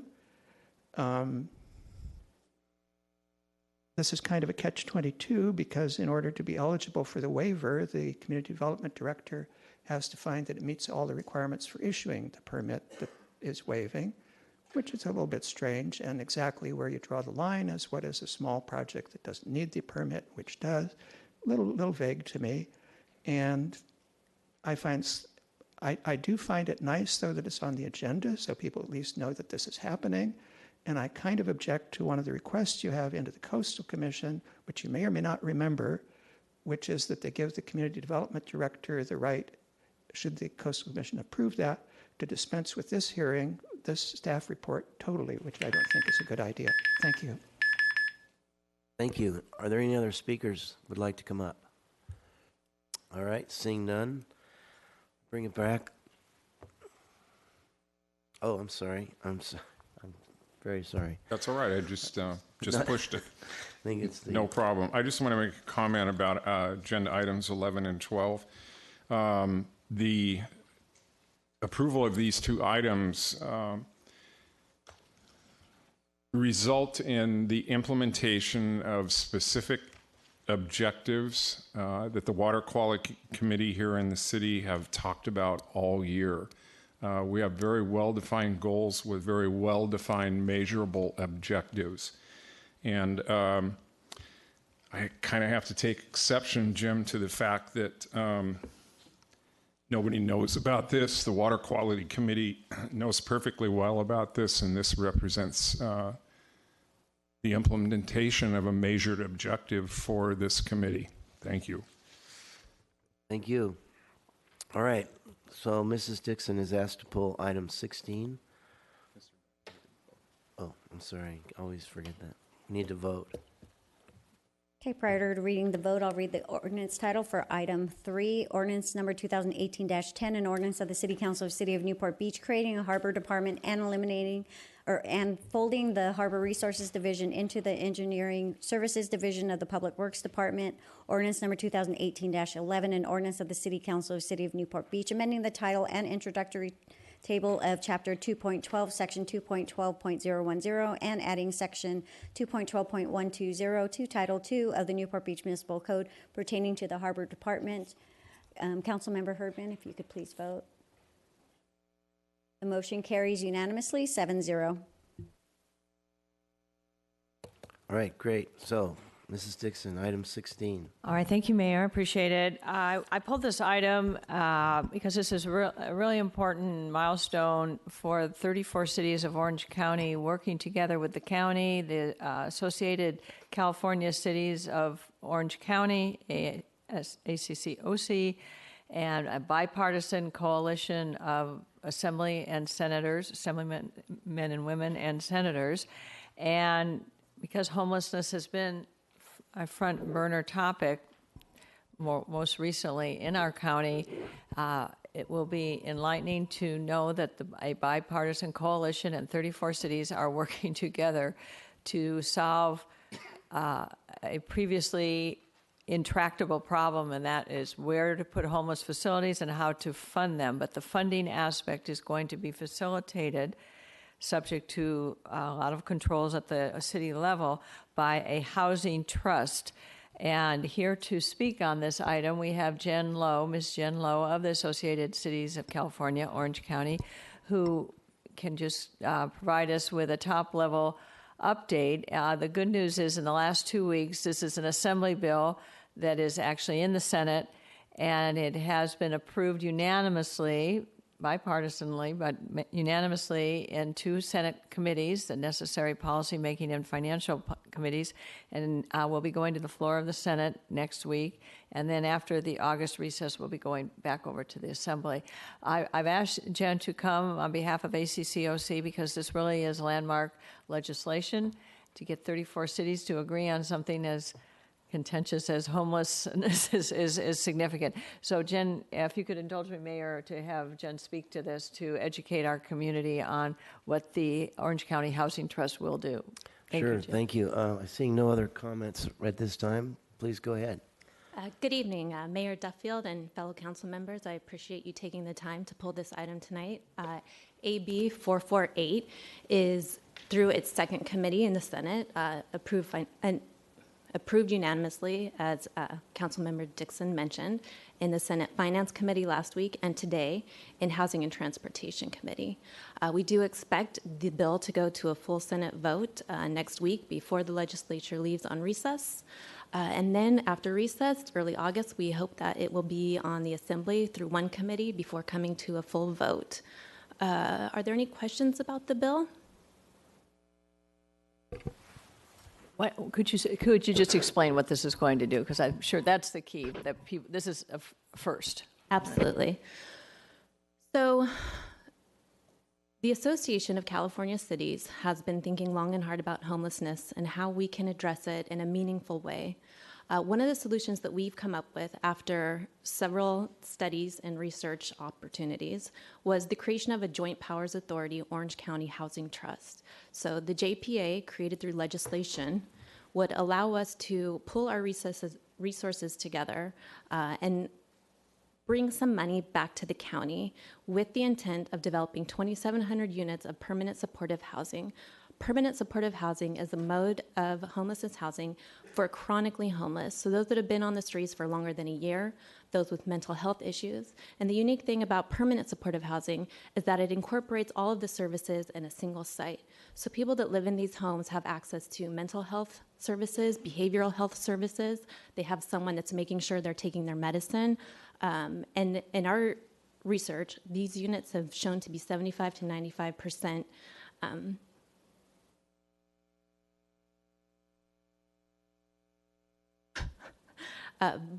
what is the word I'm thinking of? Thank you, effective.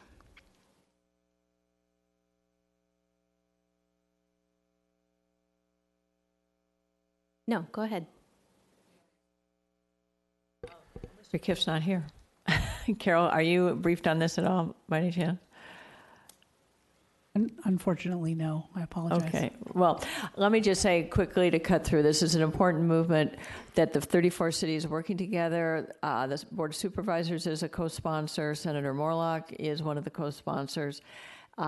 And this is a first for all 34 cities to work together from a funding and financing mechanism. Just to put people at ease, there's no cost to the city to participate in this. This housing trust is essentially going to be a repository for mezzanine type funding, funds that are provided to the county from the state, other outside sources will be housed in this trust.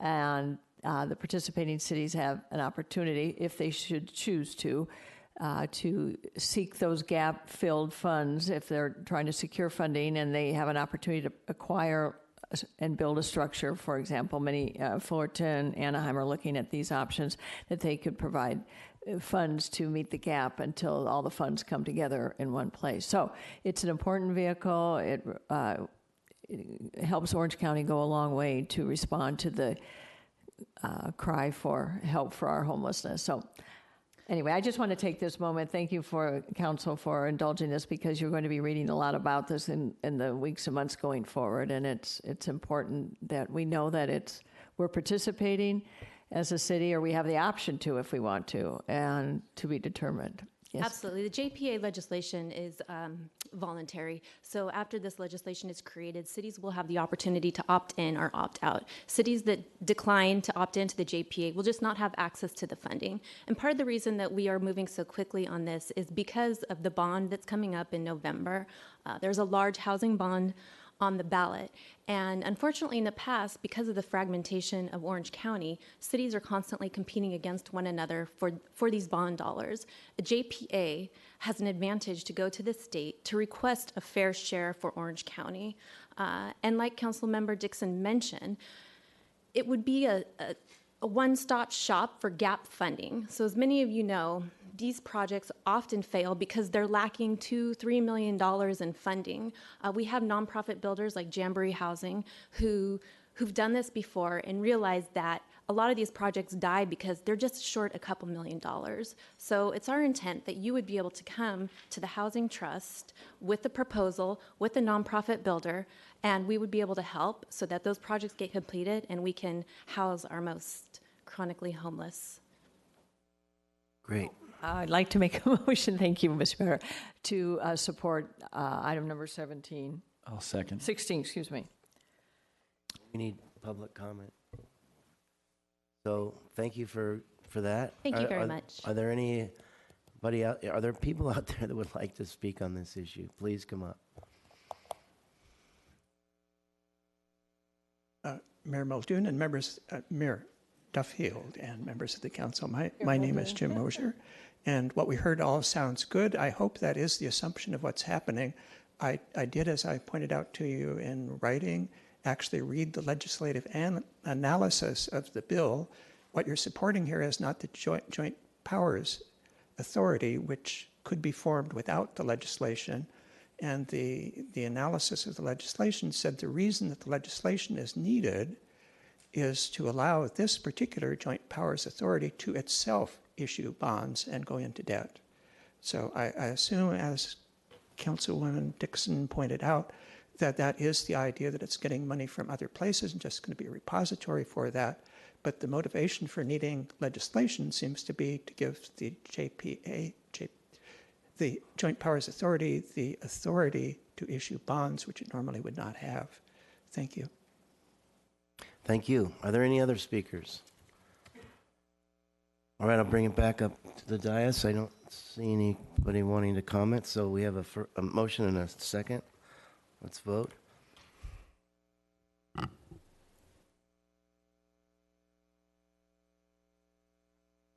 With Councilmember Muldoon voting no, the motion carries 6-1. All right, next item up is Mr. Muldoon has pulled item 17. Thank you. I know we were looking for some fresh blood on Finance Committee, but it's just not my cup of tea.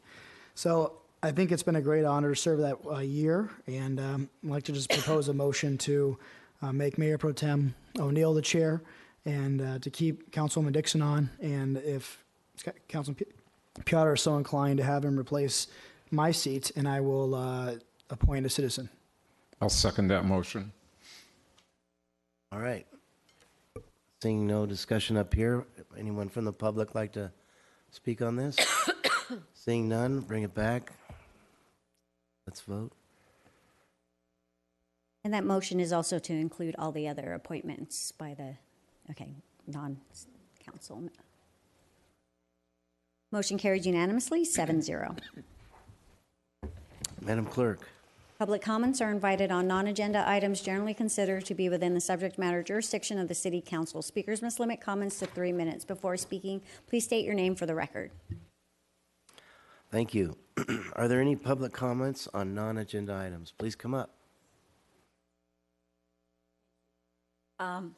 To continue what we talked about this afternoon, the western snowy plovers and those issues have come to my attention. I did attend the second presentation by the city and by the consultants, which I understand we've paid over $20,000 to. Okay, my particular narrow issue is the word enclosures that are apparently allowed by the draft proposal. I would oppose the word enclosures in there. I did ask only on the grounds that the very ugly nature of the enclosures that we've put up with for a long time down on the peninsula. When I asked our consultants, well, do the plovers do better outside the enclosure or inside? There was a disclaimer of knowledge. They don't know. But the statistics that were presented within the draft proposal indicated that the plovers do better outside, not inside. So why do we even have to consider enclosures? There's been a decline in population on the seemingly interminable length of time that the plovers area has been marked off. In that one area, you probably know about it, near the pier. Our area down by the wedge has a lot of new plovers that haven't been yet demarked. The areas, they call it demarcation. And there are various ways to demark. I have consulted with the main people for the eastern snowy plovers, which most of you probably don't know, but I do go to the Cape Cod area, and they're eastern, western, same problem. And they don't have to have enclosures at all. They have markers, but I'd be happy to help out with whatever it is that remains an issue. Just I object to the word enclosures because I think that opens the door to some very ugly structures, which you'll get a lot of complaints about. Okay, that segue in. Trash is against the interest of the plovers. We have problems with trash. As you probably know, there's an increased tourism down in the wedge area, and the trash is increasing. Also, the plovers require the maintenance, the fruition of the well-being of the plovers requires that the seaweed be raked, can't just be cleaned off the beach. That requires hand raking. It requires more trash people. We already have a problem with trash collection down there. I have suggested, and I'll suggest once again, that we just implement and enforce strong prohibition against trashing. If we can have an 800 number or some number to call just on our iPhones as we're walking the beach, I, for one, would be happy to call and get an enforcement. So that'll help pay for the extra services that will be needed. Additionally, they're telling us no more machines on the beach. Okay, brings trash. There's one other issue. May I have a waiver of the 30 time seconds? limit? Can you do it in 30 seconds? Yes, I can. Yes, I can. There's some oceanfront houses that are negotiating with the Coastal Commission, and the rumor has it, and I can't confirm, that the city is cooperating with those attorneys for those home people on the front with their gardens, their private gardens, and diminishing or potentially diminishing other assets of the Peninsula Point. It's just that I think that we should all get notice before our other interests are diminished, such as increased paving, increased parking. Great. Thank you. All right, thank you for noting all those items. I saw our assistant city manager writing feverishly, so I know that we will respond. Are there any other people who would like to come and speak on non-agenda items? All right, seeing none, I'll bring it back. And we'll now do oral reports from City Council on committee activities. Okay, Mr. Avery. I have none. Mr. Piotr. None. Mrs. Dixon. None. Mr. Herdman. None. Mr. Muldoon. Mayor Pro Tem O'Neill. I have none. And I do have one. So, I sit on the Executive Watershed Committee, the Irvine Water District building, and we meet periodically and discuss upstream issues with sediment, trash, and vegetation. And I wanted to report that we made some headway in that the cities that are working with us upstream have all chimed in on a letter to agree that the need for dredging for our lower bay. So obviously we're the recipient of all this material in our harbor, and it's great to get the upstream people involved because obviously they contributed. So that's our goal with the Watershed Committee, is to work with upstream municipalities in terms of hoping that they can help pay for some of this. Our next dredging event we're projected to do is upwards of $70 million. So the federal government funds most of that, the lion's share of it, but you have to go to Washington, D.C. and ask for it or you don't get it. So we've done that now for 2 years in a row, and it's nice to know that the upstream cities are behind us 100%. And that's the end of my report on that. So, I'm sorry I have a cold. I just wish I didn't. All right, we'll go to item number 18. Does staff have anything on that? She's on her way.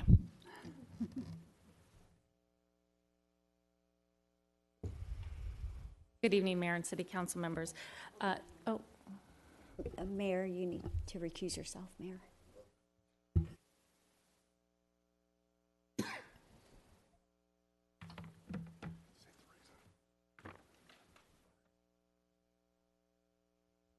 Okay. With The mayor's recusing himself due to business interests. Thank you. Go ahead. Thank you. We have the annual renewal of the Business Improvement District. This one's the Restaurant Association is up first. We have to hold a public hearing, and then dependent on if there's a majority protest, we would either renew or not renew the bid for the next fiscal year. So if you have any questions, I'm here to answer them. Otherwise, open the public hearing. And I'd like to add that I have not received any protests for this business improvement district. Okay. Any discussion up at the dais? Seeing none, we'll go out to public comment. No. We'll go out to public. Any public comment? Seeing none, we'll bring it back. Mr. Herdman? I'll move approval. I'll second. Okay, any discussion? Seeing none, let's vote.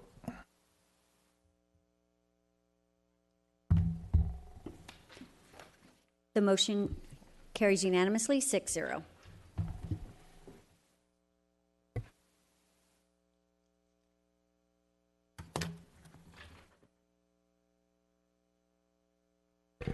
All right, we'll move on to item number 19.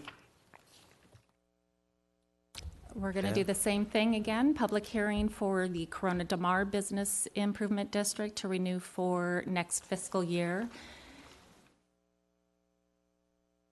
Do I have to? And I also want to add that no protests were received for this. Oh, sorry. No protests have been received for the Corona Del Mar bid. So if there's not a majority protest tonight, you can renew the bid for another fiscal year. Okay, seeing any discussion up here? Seeing none, I'll go to the public. Would anyone in the public like to talk about this item? Seeing none?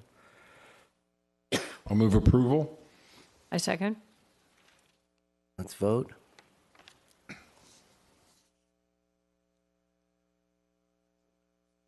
Motion carries unanimously, 7-0. All right, item number 20. Temporary closure of selected streets for 4th of July.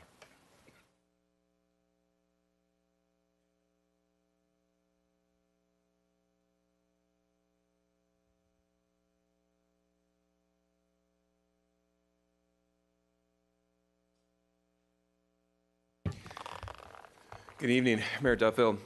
John Lewis, your Chief of Police. I have with me Deputy Chief Dennis Birch to discuss overview of our operational efforts to address the 4th of July holiday here, mainly focused on West Newport. We're all familiar with some of the issues we've seen in the past with the 4th of July. We feel like we've made some significant improvements overall in West Newport over a number of years. And so we expect that trend to continue, especially being that it's a weekday night again this year. So we've been able to continue to build on the success that we've had. And some of these things, some of these strategies that we used from last year, we're going to continue to deploy because we thought they were effective. But we also have a couple different things that we're going to, again, improve upon this year. So I'm going to give it to Deputy Chief Birch to discuss with you what exactly it is we're doing for the 4th of July. And then we also have our partners from Recreation, Jonathan Harmon, that's going to talk about some of the fun things, parades and West Newport events that we have going on that day. So I will give it to Deputy Chief Dennis Birch. Good evening, Mr. Mayor and members of the council. Dennis Birch. Give you a high-level overview of the 4th of July. If you have any questions, I'd be happy to take them as we go through or at the end, whatever you like. This year, like many years in the past, you'll see a lot of the same things, but like Chief Lewis said, we have a few things that we'd like to try, particularly in the area of fireworks, and I'll get into that in just a minute. Our primary goal overall is, as it is every day, protect life and property and maintain peace and order. But our overriding goal for the 4th of July has been and will continue to be to normalize activity in the West Newport area. That was our goal, I think, going back all the way to about 2011 when we switched the operational plan. And by normalized West Newport activity, we're really this year, as we have been in years past, focused on fireworks, parties, alcohol, and traffic concerns. And really that is our focus of effort for the 4th of July for all our folks. West Newport Safety Enhancement Zone remains the same. It essentially goes from 32nd to 54th, the coast, the beach to Coast Highway and Newport Boulevard. And that particular area we've found over the years has been heavily impacted by 4th of July celebrations, activity, pedestrian traffic, de facto parades and whatnot. So years and years ago, we implemented the safety enhancement zone. In this particular area, any violations of the municipal code are subject to triple fines. And so that's had a decent impact on some of the activity, but that's not been all of it. This year, in 2018, we expect to get some outside assistance. It's less than we've had in years past, but we have the mounted enforcement unit that has been pretty well received by the community. Not only on the 4th of July, but other events. We've got some Irvine Police Department folks that will come and help us on bike patrol. So we've beefed up bike patrol from last year to have more of a presence out on the boardwalk and West Ocean front. California Highway Patrol will help us with traffic, and the Sheriff's Department will help us with our arrests and booking processes in the jail. Our outside request for assistance has gone down over the last 7-8 years, save us a little bit of money in outside enforcement. And I'll show you a little bit about what our activity levels have done here in a minute. But highlights for 2018, fireworks, we've heard quite a bit from the community in years past, and this year is no different, that the fireworks have changed and are a massive nuisance at best, and very difficult for our residents and pose an issue for us. So we've done a number of things this year. We've done some pre-4th of July operations, undercover operations, to buy these illegal skyrockets, basically explosive devices. And if you live out in West Newport, you've seen them, heard them, and been disrupted by them. So we've done a number of operations. We've made a handful of arrests and seized about 650 pounds of those fireworks this year. We've operated in conjunction with our regional partners who are doing some of the same and followed our lead on that. We're approaching it from both ends of the spectrum, from the buyer and the seller. And we've had enough success that we've had some of these sellers refuse to come down and do deals down here. And so we're pretty happy about that sort of response. We'll see what the impacts are this year. But we've had some good success. We had good success with that last year. And we continued again this year with our regional partners, Huntington and Costa Mesa police departments. This year, too, in terms of the fireworks, we noticed last year that a lot of them were being set off from the beach. So we're going to leak some of our folks out all day onto the beach, not just our four-wheel drives and our bike patrol officers, but we'll put some of our foot beats and our uniform officers out there on the beach to have an impact with the alcohol and the fireworks, and see if we can't have some early impact on that so that it doesn't become a problem later on. But we found a few opportunities to do things and make some improvements from our lessons learned last year. We hope to continue them again this year. And again, as the chief said, this is a Wednesday holiday, a one-day shot, so we hope our efforts this year will make another impact on it before we get to a 3-day holiday weekend. And we think we had some success last year. We hope to improve upon that this year moving forward. A little comparison for the last 2 years of citations. They're down a little bit. Arrests are down a little bit, quite a bit from years past, and I'll show a little bar graph representation of that here in a second. DAX, disturbance advisement cards, and that's party enforcement. That's been down a little bit, and then we did have a few loud and unruly gatherings last year versus 2016. I think both of those issues have really helped dampen the 4th of July party celebration atmosphere. There's a representation graphically of what we've done in terms of citations, and every year we kind of model our enforcement profile based on what we did the year before and what we anticipate in the current year, and this year's no different. But our citation data, largely since we've been implemented the new strategy in 2011, has been on a downward trend, and that's visible by the number of visitors down there and their level of activity. Arrests have also trended down over the last few years, and we see that as a positive sign, although there's still more work to do down there, clearly. I'm happy to take any questions you have, but if you have any needs for information on that particular day, text MB July 4th at that number, 888-777. Facebook, Nixle will have a bunch of information updates about what we're doing that day, traffic advisories, and so on and so forth. That's all I have for you right now, but I'm happy to take your questions. Great, thank you. I don't usually do this. I'm going to speak first, though, sorry. I usually wait. But I can't help it. I have to give credit where credit is due, and I think historically some folks in this room may know what 4th of July used to be like in 2010 and 2009, and if you were in your 20s, you loved it. It was about as good a deal as there was. But for property values, it wasn't that good, and for our residents and so on and so forth.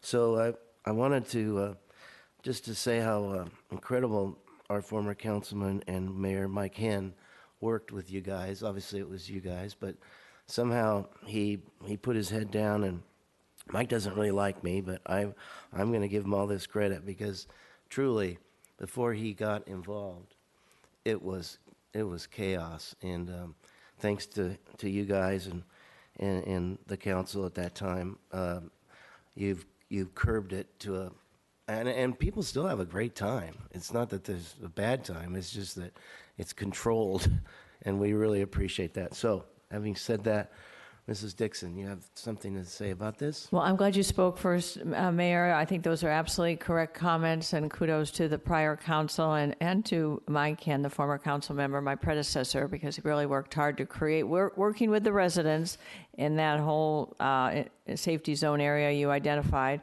and beyond, that it is really a family-centered, resident-centered July 4th activity. And as I understand it, too, the streets used to be cordoned off, and that really just intensified the area of intense action. And so by opening the streets, having more police presence has really created a wonderful environment. Having said that, you're all on the right track. I appreciate that. I do remember, and the chief will remember, hearing from me at 11 o'clock or 12 o'clock midnight last July 4th when fireworks were going off in the neighborhood and dogs were howling, and it was crazy. And you subsequently reported at the next council meeting a map of where all the service calls came from, and looking on the Balboa Peninsula, in your mind's eye, it was virtually solid red dots. So we know we have issues on the peninsula, so I know you're working hard to address them. I do know from personal experience that even when you call the non-emergency line, last year it was impossible to get through. That's why I finally called the chief. And I also know it's an impossible task, seemingly impossible task, because once you would send somebody out there, they're gone. You know, it's the momentary fun thing to do is to flick off that fireworks. What do people do? This is what people ask me. They can't citizen arrest, but what can we do other than say, don't shoot a firework? And the sparks are flying on our roofs, and it's just they're neighborhood adolescents who are just enjoying themselves on the 4th of July. What do you suggest I tell my neighbors? I think that, and I appreciate your comments, and this is an issue that we've been struggling because it is a difficult one to police, and particularly with all the other activity that's going on in the city during that day. But what we've tried to do, and what I suggest that our residents do, is being proactive about it. So what we'd like, a lot of times in neighborhoods, folks know who are going to be doing this and which their neighbors are. And I think if you have relationships with those folks, I think it's a reasonable conversation to have with your neighbors. Say, hey, look, you may think that this is okay, but this is disruptive to me, and I don't think you're being good neighbors by doing this. And you'd be surprised how those conversations go. And I think they're good, and they're good, productive, neighborly conversations to have. That's something we can do is be good neighbors to each other and follow the rules. But we can also call us as well. And we have our area command system. We can call the day before and say, hey, look, I know that this is going to be a problem, and can you keep an eye on this house? And you can even do that anonymously, and we will do that. Because again, we want to try to be as creative as we can with understanding what this issue is, and we're open to ideas about doing it better. And I think Deputy Chief talked a little bit about where we had seen the biggest issue from our fireworks, and that is what's happened now is as we've had the parties become less of an issue, just based on some of the enforcement we've been doing, our loud and unruly gathering ordinance, and just in general not as big of a problem. We've seen the beach is really being the last piece of this, and we've done some things where we're going to increase our presence out there earlier, and we have that initial when it starts to get dark of the fireworks kicking off on the beach. Now we're going to be there. And we're going to be out there, and we're going to have a heavy enforcement presence to prevent that, because that's really the last piece to this ongoing effort over many years is getting a handle on the fireworks. So those are some things to think about. Again, we are very in tune to this. We've deployed our resources differently this year to specifically address this quickly and improve our response times to these calls. And we've also been encouraged too by this some of our efforts to get these fireworks off the streets. It's hard to buy illegal fireworks right now, and people don't want to sell them in Newport Beach because they know that we're out there. We're hopeful that is going to, we're going to see an impact actually on that day of as well. Okay. Well, thank you very much, Chief, and Deputy Chief, thank you very much for all your hard work. Appreciate how you work hard to keep our neighborhood safe. Thank you. Thank you. Thanks. Mayor Pro Tem O'Neill. I just had a quick question on one of the street closures. I was curious why we were looking to close San Joaquin Hills between Back Bay Drive and the entrance to Park Newport. I know one side's red, the other's not. Is the problem that too many people are trying to park and then they have to circle back? The problem is the fireworks show from the dunes, and yes, it becomes jammed, and we can't get emergency equipment through there. So we shut it down and divert people out, so that remains open. Got it. All right, thank you. Mr. Avery.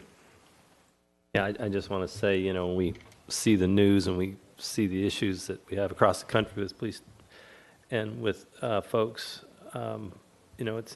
we're just so fortunate to have such a professional department here. And my wife and I, we go into the war zone and on the 4th and ride bikes, and what you see is a police presence, but there's just respect for everybody.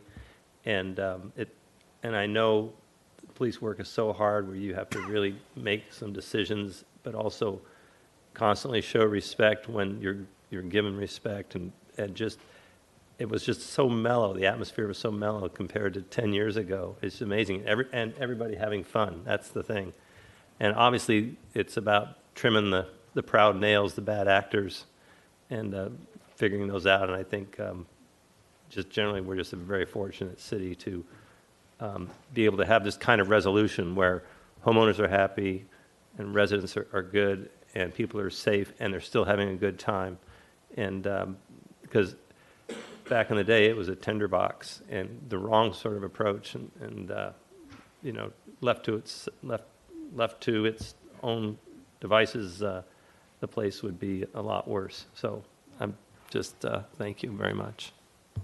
Thank you. All right. Seeing no more discussion up here, I'll take it out to the public. Or would anyone like to come up and speak on this item? Sir, we got Parks and Recreation, I think it was. Very quickly, can we have extra trash cans for the weekend? Because last year I was there, and I'm talking about the wedge, and there were at least, say, 3 cans worth of extra stuff, some of which the police had placed there next to the trash cans, and the homeowners took out their own bags, and tried to pick it up. So just a phone call to get extra trash containers for the weekend. Thank you. So noted. Thank you. Any other? Sorry, Mr. Mayor. We usually do a little bit of recreation just to tell you the fun things that are going on. If Jonathan's here to present that, if you had a minute. Sure. That same day. Thank Jonathan Harmon. Thank you, Dave. Thank you, Mr. Mayor, Duffield, members of the council. I'd like to show off some great events, 2 great events we have going on in the city that day. The first one, I'd like to first start off by showing some of our marketing material that went out. Hopefully you guys recognize some of this that you've seen around town, but we disperse posters, postcards, door hangers, things like that. So hopefully this is recognizable and you've seen this great stuff around town preparing us. Some of the Mariners Park highlights. So this event is put on with a partnership between the Mariners Elementary School Foundation and the Recreation and Senior Services Department. And I'd like to thank the foundation for all the work that they do. They put a lot of hours into volunteering and organizing and getting this event off the ground with us, and they're great partners in making this event happen. The parade begins at 10:30 a.m. at Commodore Drive in Mariners, at Commodore Road in Mariners. It continues towards Mariners Park, and in the elementary school down Mariners Drive. The Grand Marshal this year is Carol Singer. She's the Teacher of the Year at Mariners Elementary School, so she'll be leading the parade and the festivities down to the park. Festivities continue in the park. We have great games, face painting, rock walls, things like that for the community to enjoy, and that wraps up about 1:30 p.m. There's some photos of the event from last year. We have our World War II entertainment that rolls down the parade route, and a lot of people enjoying themselves. Next is our 4th of July is for Families highlights. So this is put together by a volunteer committee of community members along with the City of Newport Beach Recreation and Senior Services Department. And much like Council Member Dixon said, this is a great old-fashioned family picnic style event, beginning with a parade starting at 9 a.m. at 36th Street and goes into Channel Place Park and concludes at 11:30. Here's some of the committee members. We'd like to thank them again for all of the hours they put into volunteering and really helping us get this event off the ground and making this event happen. And some photos as well of the event last year. And thank you to all the sponsors that help support this event. A lot of what the committees and volunteer organization or volunteer committee members do is solicit sponsors to make these events happen and get some community support and stuff. So we'd like to recognize a lot of our community sponsors as well. And I also want to give a plug in also for the community that is attending this event down on the peninsula. We do have our trolley running that day from 9:30 a.m. to 9:30 p.m.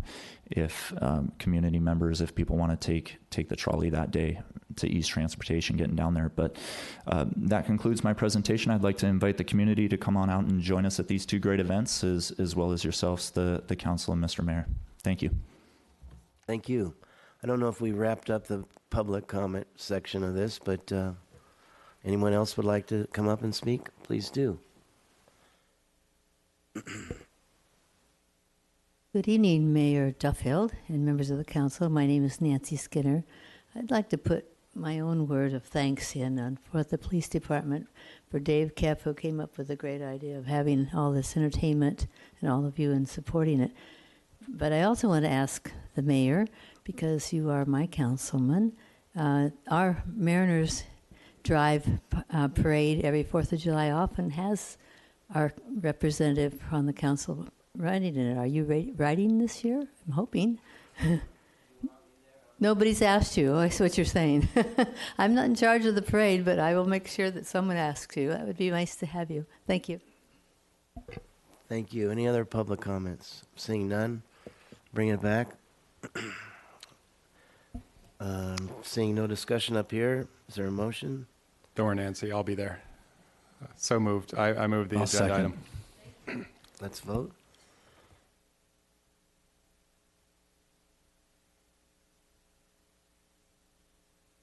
Motion carries unanimously, 7-0. All right, next item is number 21. And Mr. Harp, do you see that I need to recuse myself on that one? That's correct. And the reason is it's the potential source of income to yourself and business interests. All right, thank you. All right. Go ahead. Good evening, Mayor Pro Tem and members of the council. Item number 21 pertains to the Newport Beach Tourism Business Improvement District and the proposed modification to its management district plan.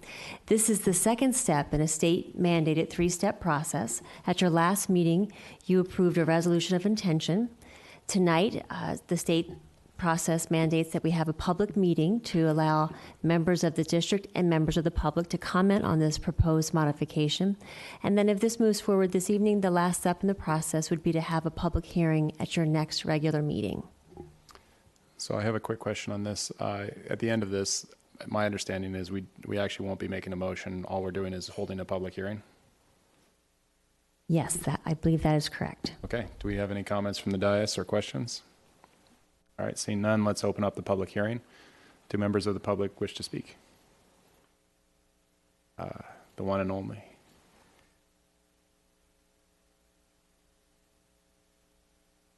Good evening. I'm Debbie Snavely, General Manager at the Newport Beach Marriott Hotel and Spa, and I'm also chairperson of Newport Beach and Company and the Newport Beach Tourism Business Improvement District Board of Directors. Although it's still early in the summer season, I'm happy to report that our hotel had a record June, and you will be seeing that monetary impact in your upcoming transient occupancy tax collections. I know several of our other hotels here in town are reporting a strong start to the summer so far. A large part of that success is due to the T-bid, which, as many of you know, the hotel community created in the middle of the last economic recession to further enhance the marketing of Newport Beach and to make us a more competitive destination. All of the funds from this T-bid go to support bringing more meetings and conventions to Newport Beach, and the effort has been an undeniable success. This year, the Visit Newport Beach sales team will book more than 90,000 group room nights in our hotel, which I'm proud to say is a citywide record. This news is particularly noteworthy because many markets are reporting a slowdown in booking pace for the group sector. These 90,000 plus room nights generates business not just for our hotels, but for Fashion Island, the harbor, and business across the city, leaving an economic impact in the tens of millions. And the best news is that the T-bid and all of its enormous benefits costs the city of Newport Beach nothing. Tonight, we are asking to add the wonderful new Lido House Hotel to our T-bid. Even before groundbreaking, Lido House management has expressed a strong interest in joining the T-bid partnership because it delivers real results. I also am excited about the request because, as many of you know, the property is part of the Marriott Autograph Collection, so it is a sister hotel of mine, and we all want what's best for our family. And I'm happy to say that Adam Beer, the general manager, is here with us tonight.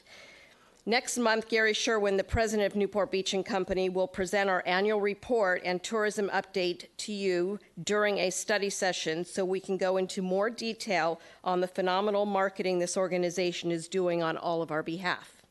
Thank you for your support and for adding our wonderful new Newport Beach Hotel gem, the Lido House Hotel, to our T-bid collection of hotels.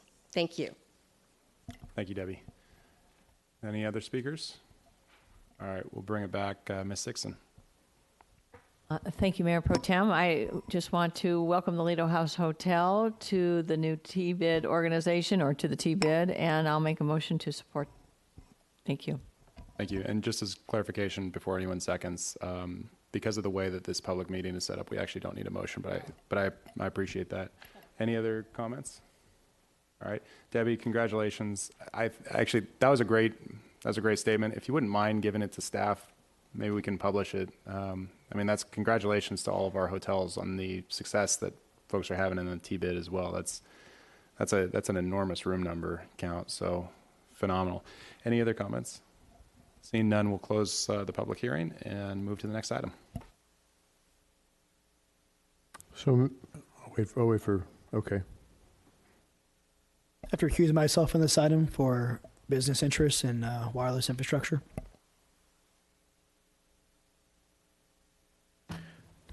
So, sorry. Jumping the gun again. Are we on 22 now? 22. Yeah. Okay, item 22. Mr. Mayor and council members, this item involves Assessment District 117, which is Corona Del Mar. We do have our experts on the finance team as well as Public Works. We have discussed this with you before as to what we're doing.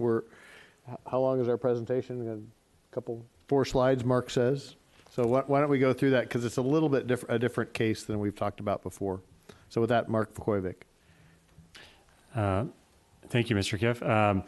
Very briefly, we're here to award the construction contract as well as the support services contract for construction management and the financing for this assessment district, 117 in Corona Del Mar, 214 parcels and it's a great little area that we started this project back in, let me go to the next slide here too. We started this back in 2015 with the assessments and the votes, and here we are ready to begin construction this summer.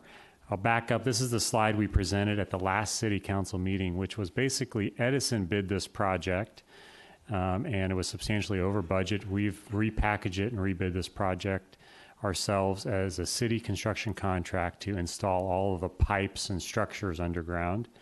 And I particularly want to thank Mike Senacori for his efforts here too. He really single-handedly pushed and got this thing packaged together here for us. And now we are under budget as proposed, and I will hand it over to Dan to just talk about the financing real quick.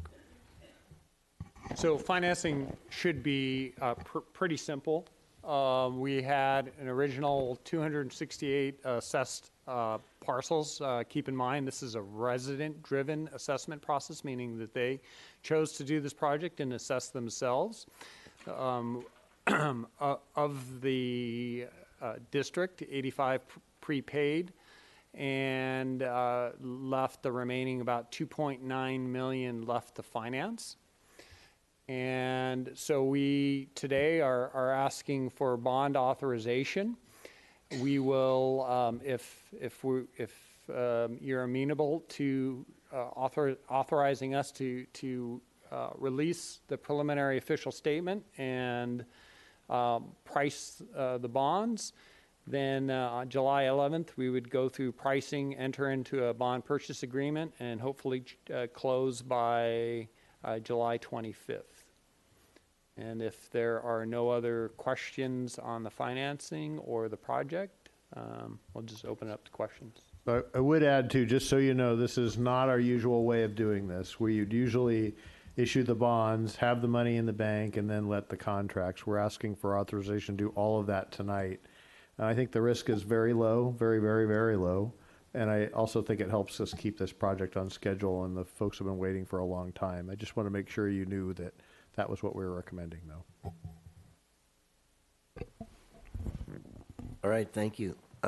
Mayor Pro Tem O'Neill. Sure, Dave, I just want to make sure that I explore that just a little bit so folks understand when we're talking about the risk being low. The part of the issue, and it's a little bit of a lengthy staff report and lots of it's very numerically driven, but we've received cash payments of almost $1.6 million. And if, for example, we moved forward but didn't, if we move forward with this item, but for some odd reason didn't get the financing, what we'd essentially be doing is, if we used any of that money, we'd be replenishing it with general fund money and then paying back the folks who've paid in, I assume. Is that the general idea? Well, actually, they have assessed themselves. So we've already spent about $500,000 in soft costs. To the extent that they mobilized, it would be up to council whether you refunded any of the remaining money. But to the extent that we were at risk of the expenditures in July, it could be paid for by the cash prepayments. Yeah, and I guess another way of looking at it that Dave and I have talked about a little bit is the idea that if for some reason the bonding didn't go out properly, we could, in theory, just create a loan from the general fund into this and pay it down, and then have further assessments paid down, just as if we were the bonding agency. Almost. I mean, I'm using terms I recognize that are a little bit different, but I'm saying in theory, the worst case scenario, if we really wanted to move this thing forward, is we backstop this with general fund money. But the likelihood of that is very low, from what I understand. Very remote under the current market conditions. All right. Well, this has been a long time coming, and kudos to the folks who've pushed this one. I know Councilman Piotr's worked really, really hard to continue this moving forward, and so is our staff, because I know at the last meeting we talked about this with SCE and the amount that they came in above and beyond. And for anyone who is remotely interested in this, I would definitely recommend watching that again, because I was frankly shocked by the numbers. And then it wasn't probably fun for the gentleman from SCE to be standing up there, but kudos to him for coming and taking it. So anyway, I just want to say congrats. I know there's been a lot of work to get here, and we're not there yet, but it's getting there. Thank you. Thank you. Councilman Herdman. This is probably a precedent-setting action that we're taking tonight in terms of future underground projects, districts within the city. But given the fact that the representative who was here at the last council meeting referenced underground projects as aesthetic projects, and that and certainly understandable, the nuts and bolts of Edison and projects that they have to get done in lieu of underground projects certainly takes priority. But this is just outstanding that the city is stepping in and doing the civil work on this project and hopefully future projects in order to keep the cost of these projects affordable for neighborhoods and districts and communities within our city that do want to do underground projects. So I commend you for this, for not only doing the work, but for coming up with this solution. Good job. Thank you. Mrs. Dixon. Thank you, Mayor. Well, of course, I support what my fellow colleagues have just commented on. Good work by staff to challenge the Edison estimate on this that came in obscenely over budget. But I also want to take a moment to recognize the residents of Assessment District 117, led by Ms. Patty Gorsica, who really, that's how I got to know Ms. Gorsica, because she was fighting that battle before anybody really wanted to take on Edison, take on the city staff, take on assessment districts, and she was determined to show that the 42 or 43% overhead that Edison assessed to the total cost of these assessment districts was out of line and unnecessary. And thanks to staff for listening to Ms. Gorsica make her point consistently over these last couple of years. And even though it's been a long, long wait and concerning, and a lot of people prepaid, as you see, $1 million prepaid, $1.5 million. We're finally delivering on our promise to underground those overhead utilities. And to follow up on what Mr. Herdman was saying, it's been in the papers that Edison and PG&E, and specifically PG&E, I will say, so I won't point the finger at Edison on this, but the Napa fires of last October, there are significant lawsuits against the utility for the fires that were sparked by above ground lines, and I'll get my terms wrong, but they're transformers. So as Mr. Herdman said, it's not just a nice thing to do to put these lines underground. So we're doing the right thing. We're improving our communities. We're listening to the residents. We champion our resident advocates, and we thank our hardworking staff to listen to the residents. So thanks all. It's moving forward with a little bit of risk and a lot of benefit for the homeowners. Thank you. And thank you, Mr. Piotr, for supporting those residents. Thank you. So, Councilman Piotr. Thanks for letting me jump in. You know, what I really like about this, it is a private-public type of a relationship. The residents are jumping up and basically saying, tax me so that I can pay to put these utilities underground, and it improves the whole neighborhood. And so from the get-go, I remember when Patty first approached me on this, was we wanted to come up with a way to streamline it. And the city, I remember talking to staff, they felt kind of burnt because on Balboa Island, they had gone through this process of basically designing the entire thing all the way to the end, coming up with construction hard bids that then they had to hold, I guarantee they'd hold those prices for probably a year. And then it went out to a vote. And we kind of flipped that around. We came up with what we felt was the appropriate estimate on the fee, did the engineering to figure out the proportions as far as who would pay how much and based on benefits, and we did not do the final engineering. And then we went out to a vote, and the vote was successful. And what happened on Balboa Island was we spent almost $1 million that was basically unrecoverable. And in this case, the amount of effort and the amount of money that was spent up front was significantly less.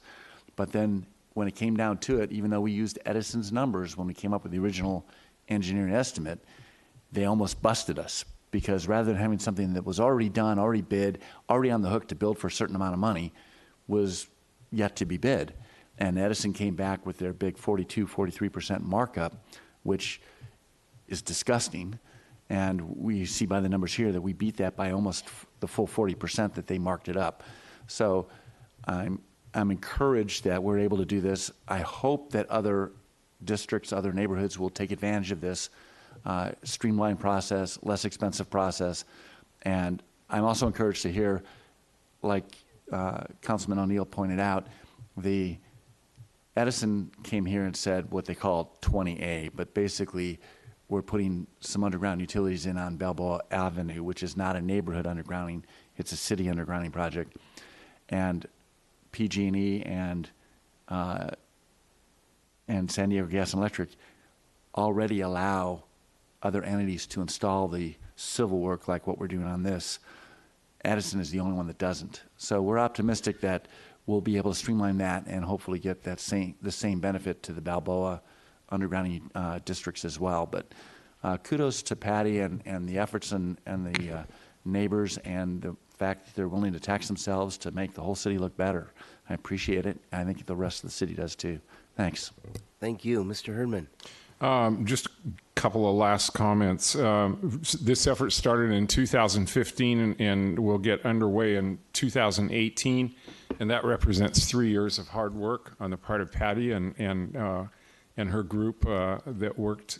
I just want to point out that on the Little Island, where undergrounding was started back in 2000, that effort took 10 years to get off the ground. So kudos to you for doing this quickly, even though I'm sure it seemed to you like it took an awful long time. Councilman Piotr very aptly just pointed out that almost $1 million of taxpayer money was unrecoverable from the first attempt to underground utilities on Balboa Island. And also, I'm not taking issue, Scott, with this, but it really isn't a tax, it's an assessment. And there's a big difference between a tax and an assessment. I was assessed $10,000 in order to underground the utilities in my home on Little Balboa Island, and I chose to finance that basically, and it took me 15 years to pay off, but it's paid off and it's over with and it's done, and it's not a tax. It was an assessment that I agreed to pay. So I don't want the community to be misled with the word tax as opposed to assessment. Thank you. All right, thank you. Seeing no other comments up here, take it out to the public. Anyone like to speak on this item? Please come up.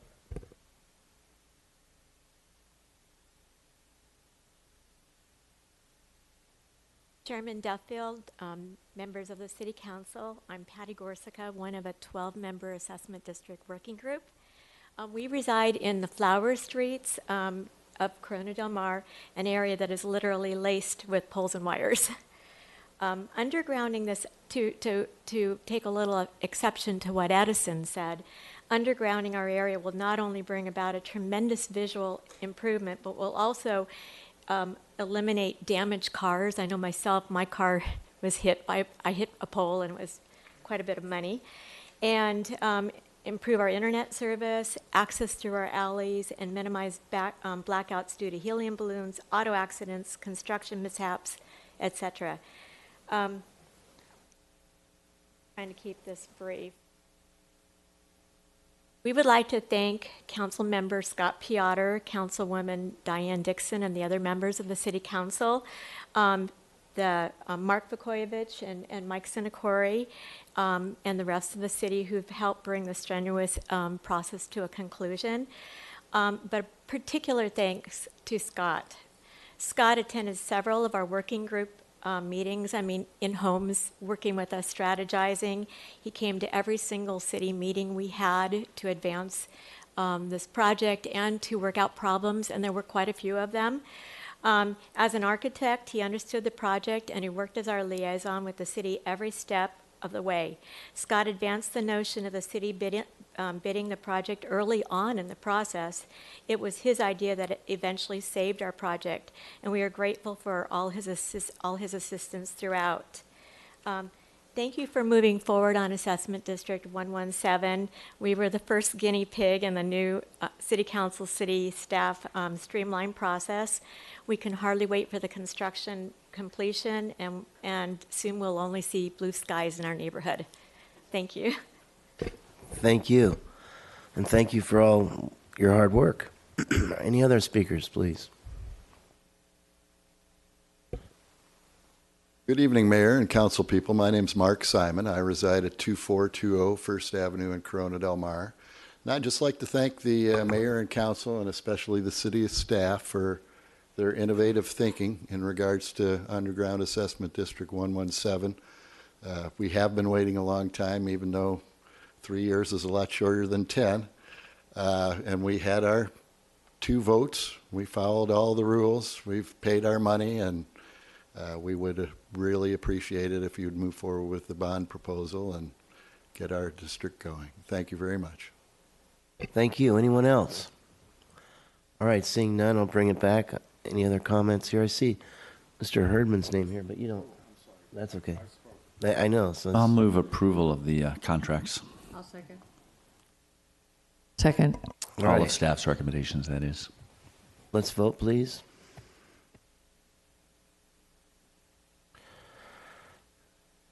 Motion carries unanimously, 6-0. All right. Next up is item number 23. It's a big item. For Kevin to get back. Do you guys like a staff report? Anyone? Actually, I do want to kind of summarize for you some of the changes that are in the document. And for the members of the public, it's a staple document of about, I don't know, 8 or 9 pages, because it includes 3 different resolutions, 2018, 48, 49, and 50, as 51 is unchanged. I'm going to talk mostly about Exhibit 1 to Resolution 2018-48. And what you have in there is the text of the potential charter amendment. And what I did was, basically it's B is all new, and therefore it's underlined. There's some kind of more ministerial corrections to existing A, existing section 1109, subsection A, that's already in there. So this is adding B.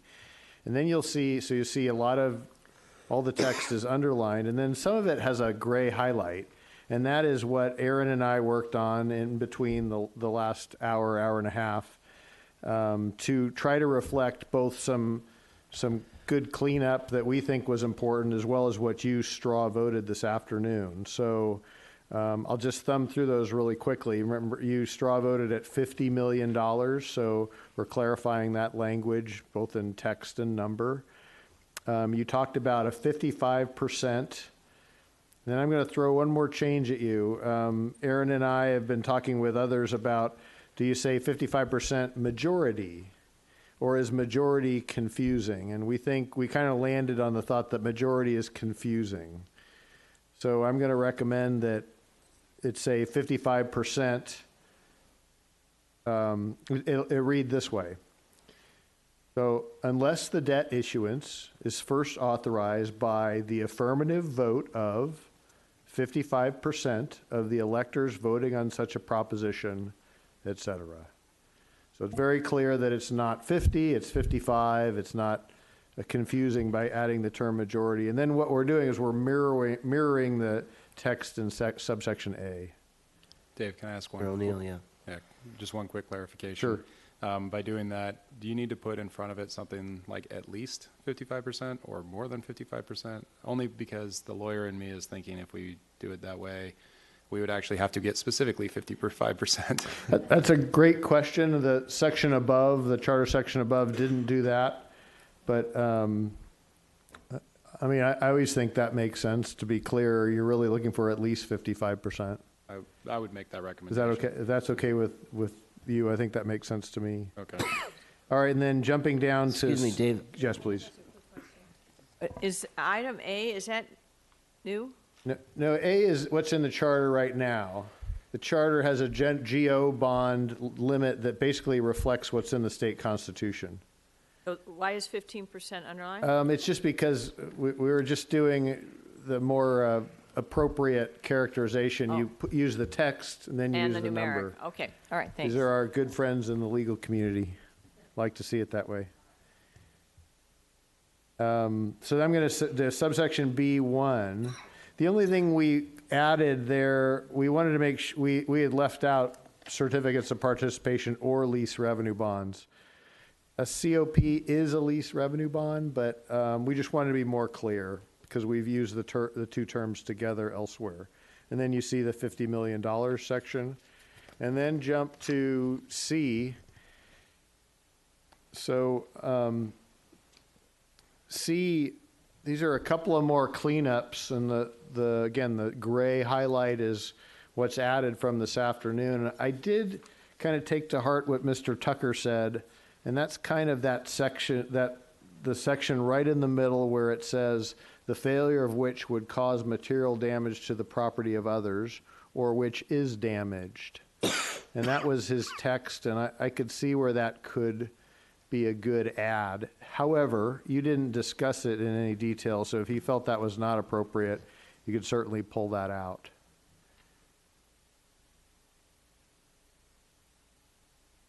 And then finally, the change to the charter amendment under Section 2. I'm still on this Exhibit A to Reso 21848, where we talk about what the charter amendment would have as a ballot description. And I think this is reflective of what Mr. Piotr asked for. Again, the area and highlight. However, we would say, just like we did earlier, amended Section 1109 would require the affirmative votes of at least 55%. Here we go with the at least, Mr. O'Neill, which I think is better. Of at least 55% of the electors voting on such a proposition. And the rest of that is correct. And if you're comfortable with that language, then you do have to run back to each box and each resolution, the measure as to appear on the ballot. And we just take out the word majority. I hope that's fairly clear. I apologize. Aaron and I were working hard to get this as clean as possible, and I think we did fairly well, but I'd give us an A-. Mayor Pro Tem O'Neill. I would just make one quick comment on the ballot measure box. I would probably put in the words at least. So it would say require at least 55%, drop the word majority, and then it probably fixes this, but as the $50 million figure, I would definitely like to see the number stay with the word, so it doesn't look like it's greater than $50. Does that make sense? Yes, it does. Yeah, it probably gets fixed when you do the at least, but I'd like to make sure those are at least tied together. Okay. So just, is everybody clear on what I was suggesting there? Hopefully there's no questions. Happy to go through any of it again. Otherwise, that would be, what we would be proposing as what you would adopt if you're interested in adopting this tonight. All right, thank you. Seeing no comments up here, take it out to the public. Are there anyone like to speak on this item? Please come up.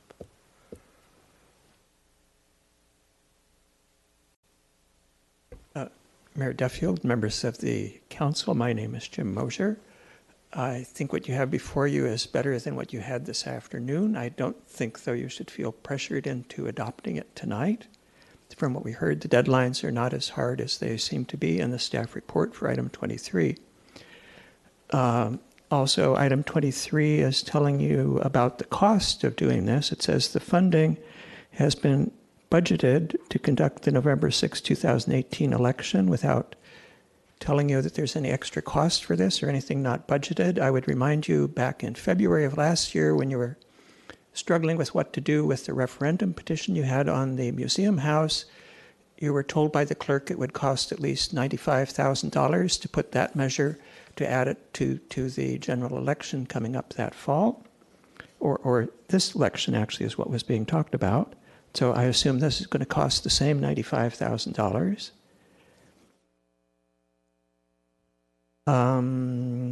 Nobody has mentioned here if you go ahead with the action on Action D, which is Resolution 2018-50.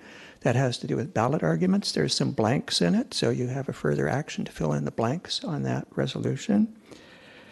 And regarding the substance of the changes that you have before you, First of all, the ballot measure is saying that you need to go through these procedures if you're going to have a COP or bond, lease revenue bond, to fund a capital project. I would wonder if bonds could be used for some purpose other than a capital improvement project. And is the council not concerned about bonds being issued for funding something other than a capital project? Because it says that's all that would need a vote.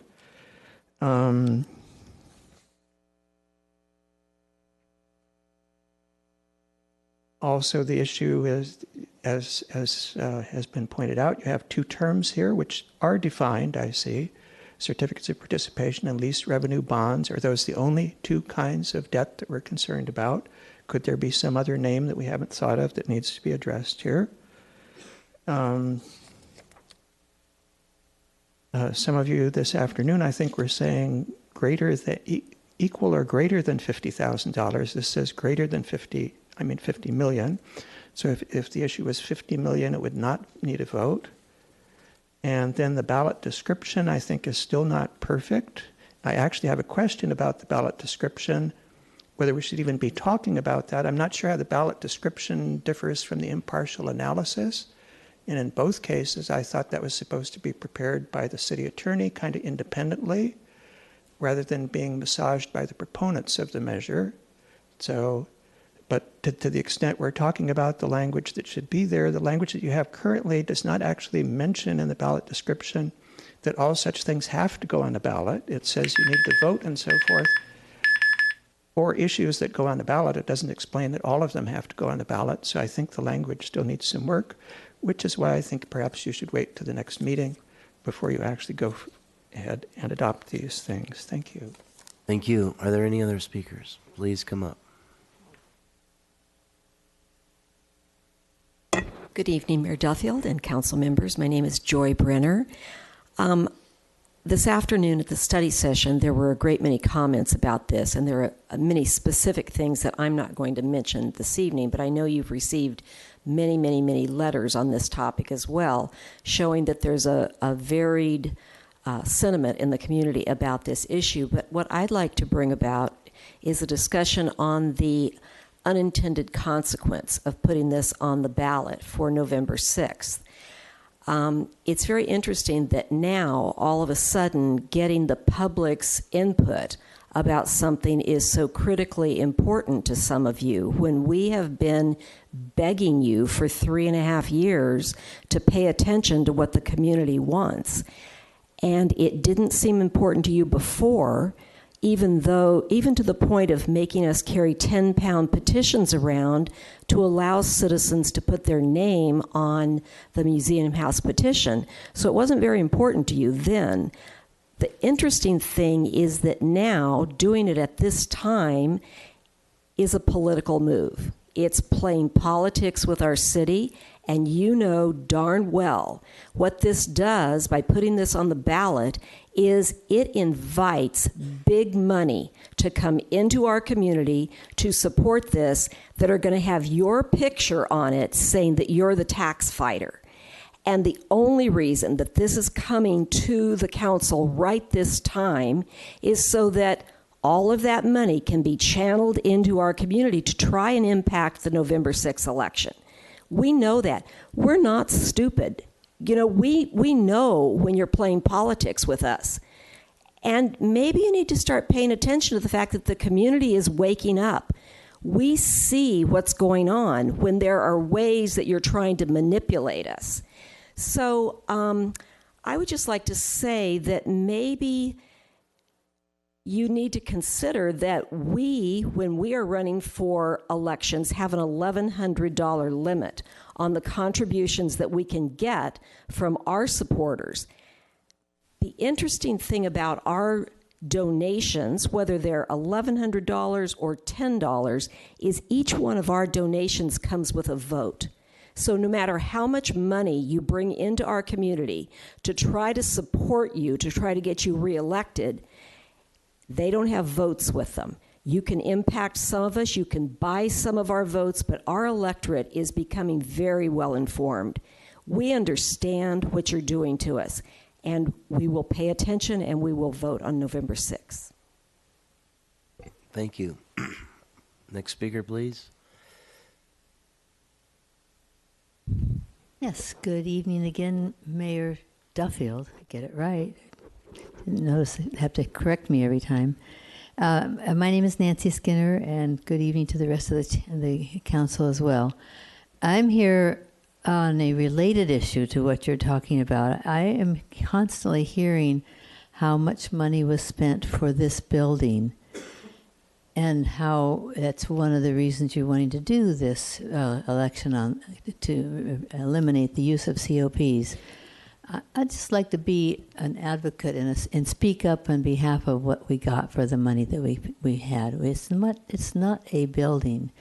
We have a lot more than that. We had an opportunity because of the economy at the time was such that we could get a really good price on the developer, the builder.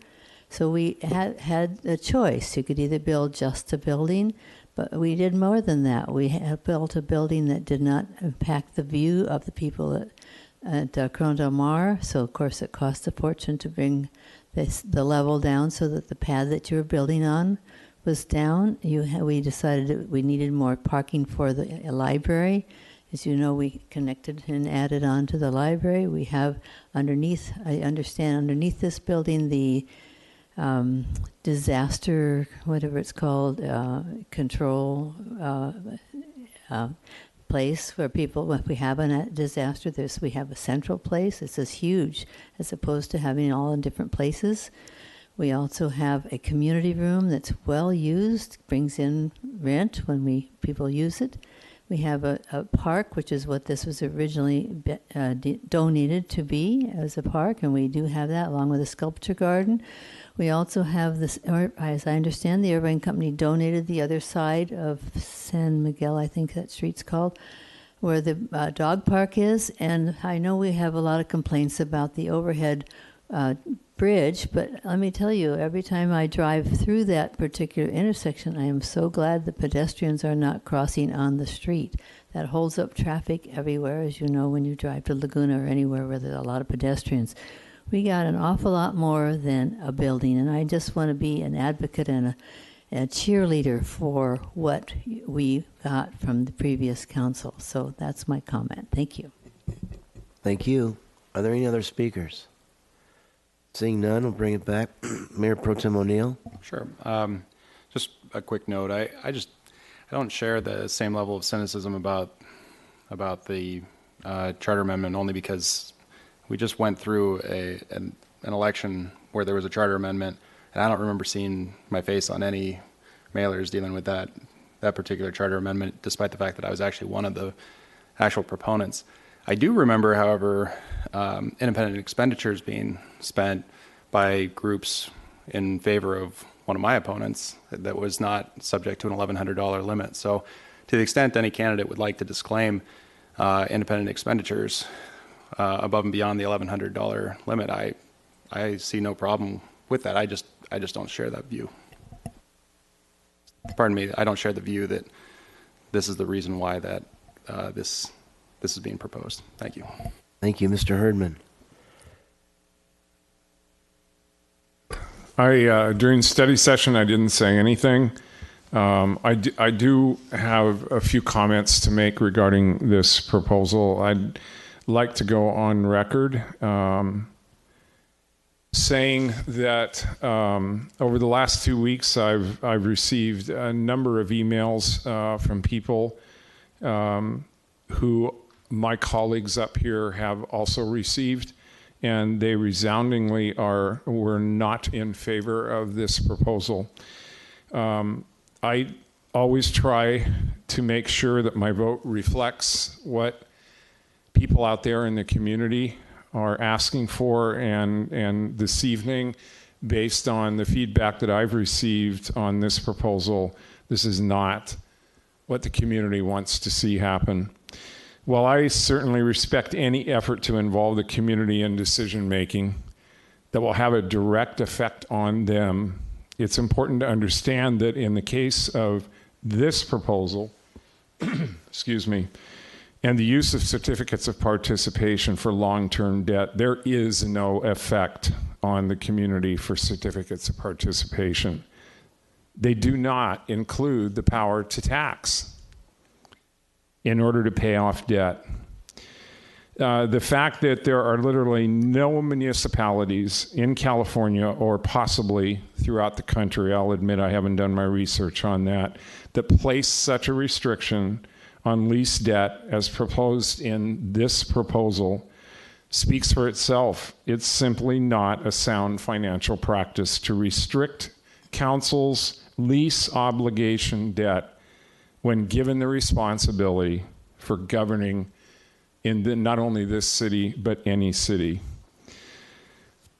The prudent use of certificates of participation is a sound financial practice which should continue at the discretion of the council. There is a legitimate purpose for debt that extends out over 80 years or even more. In order to provide for the people now and into the future, it's necessary to assume debt. Thank you. Thank you, Mr. Muldoon. Thank you. Well, I must say this is a great moment for the people of Newport Beach. I tried to do this 2 years ago with the help of some of my colleagues and didn't quite have the votes yet. But after some refining and working with those of us in the dais, we were able to come with an opportunity to give the voters more power and more of a say. Why anyone would be against the voters of Newport Beach, their own neighbors, having a say in how their money is being spent is beyond me. It will be up to the voters to decide if they want this decision anyways. So if our proposal tonight is not a good proposal, then the voters will say no. I imagine they'll say yes because they feel they've earned their money hardly after they've earned their money from working hard, and they should be able to have some decision over how that money is spent when debt is incurred. I believe at the end of the day that the Newport Beach voters are very intelligent and very capable and are well aware of what projects they would like to support or not support when debt is incurred. Thank you. Thank you, Mr. Piotr. Thank you, Mr. Mayor. Now, of course, it doesn't surprise me that the big government types like the Skinners and former Councilman Keith Curry would, not want to restrict an opportunity to gain money to grow government. The gyrations they had to go through to build this building and to borrow almost $130 million is ridiculous. The budget on this building grew from $50 million to $150 million. Our audit showed that it was terribly mismanaged. I think that if the voters had a say in this project early on and were able to establish or limit the amount of money that this council would have borrowed, that you wouldn't have had $150 million spent on this project. No doubt about it, it is a nice project, but we overbuilt and overspent on it. And I think the voters, what we're talking about here is the opportunity for voters to have a say when a council is going to encumber the city with long-term debt. That's it. Now, the threshold on this thing is at $50 million. The only project that this would have affected in the past would have been this project. The only anticipated project that it would affect in the future would be probably a redo of our police station in 20 years, or perhaps the seawalls on Balboa Island if we don't save now for those, which we are doing, and we're putting reserves away because we want to be a pay-as-you-go city. To me, this should be a much lower dollar amount so that the citizens have more say. I'll take what I can get. $50 million is a good start. It's interesting that some of the accusations that I hear and read are that no other jurisdiction has done this before. But it's just simply not true. In our Constitution in this state, back in the 19th century, 1879, our Constitution required local governments to get a 2/3 approval for all long-term debt. It didn't differentiate whether it was a certificate of participation or a revenue bond. It's the fact that you are incurring long-term debt. That's what this will prevent and keep the citizens from having a runaway city council who's not listening. I would think that my political opponents would want more transparency. Apparently, they want less transparency because they want to be able to grow government like they did during the 2000s here, pretty much underneath or outside of the scrutiny of the voters. That's the end of it. We are the transparent government. We want the citizens to have a vote on this. I'm happy that this is going to go before the voters. Thank you, Mr. Mayor. Thank you, Mr. Avery. Yeah, I am, as I stated before, I don't think this is particularly good public policy. I think the voters put the council up to make the best decisions, and obviously what we had a few years ago, we had a reaction to that with the building of the city hall. And but my speaking to people in the community over the last few years, I got the majority of people I felt the previous council overreached on this project. And I believe that the majority of people will approve this, and that's the reason I'm supporting it, is because this is my personal belief, but I've got a strong feeling that the community is in support of a measure like this as a reaction to the cost of the city hall and the bonds, and the campaigns against it certainly made a difference too, increasing awareness of it. So I will vote to support this with the rest of my colleagues, who I think all of us are on some level dissatisfied with the package as it is, and I think that's probably a good sign. There's a lot of compromise up here about it.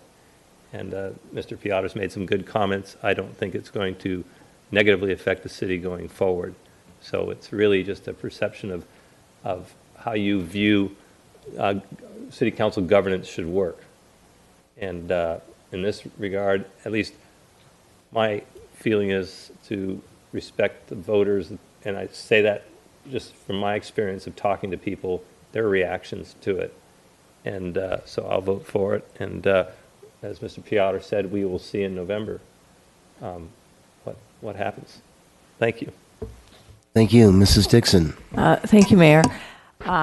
Just to follow along on my colleagues' comments, I think this is very difficult. It's one of the more difficult votes I will be taking, and I don't want to reflect the cynicism of the title that will lend itself to probably widespread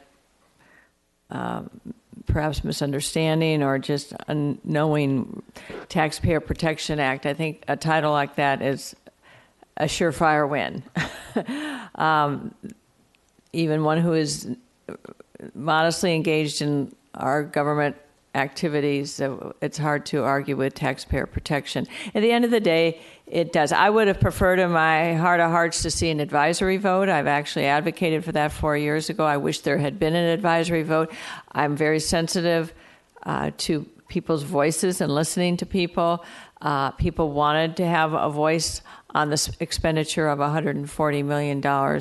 And truly, it's like $280 million when you include financing costs. So while the city benefits from investment, whether it's public investment and, of course, private investment, that is really what contributes to obviously our increasing property values, and that is what funds our general fund, in addition to the TOT we talked about, as well as sales tax. So it's not that people are being taxed, it's how the revenues that we get back from the state, because no one is paying the city of Newport Beach. It goes to the state and finds its way back to the city that funds our general fund. It's how we use those funds that come in that we can support the programs that we need to support, that the people want, and the infrastructure and capital projects.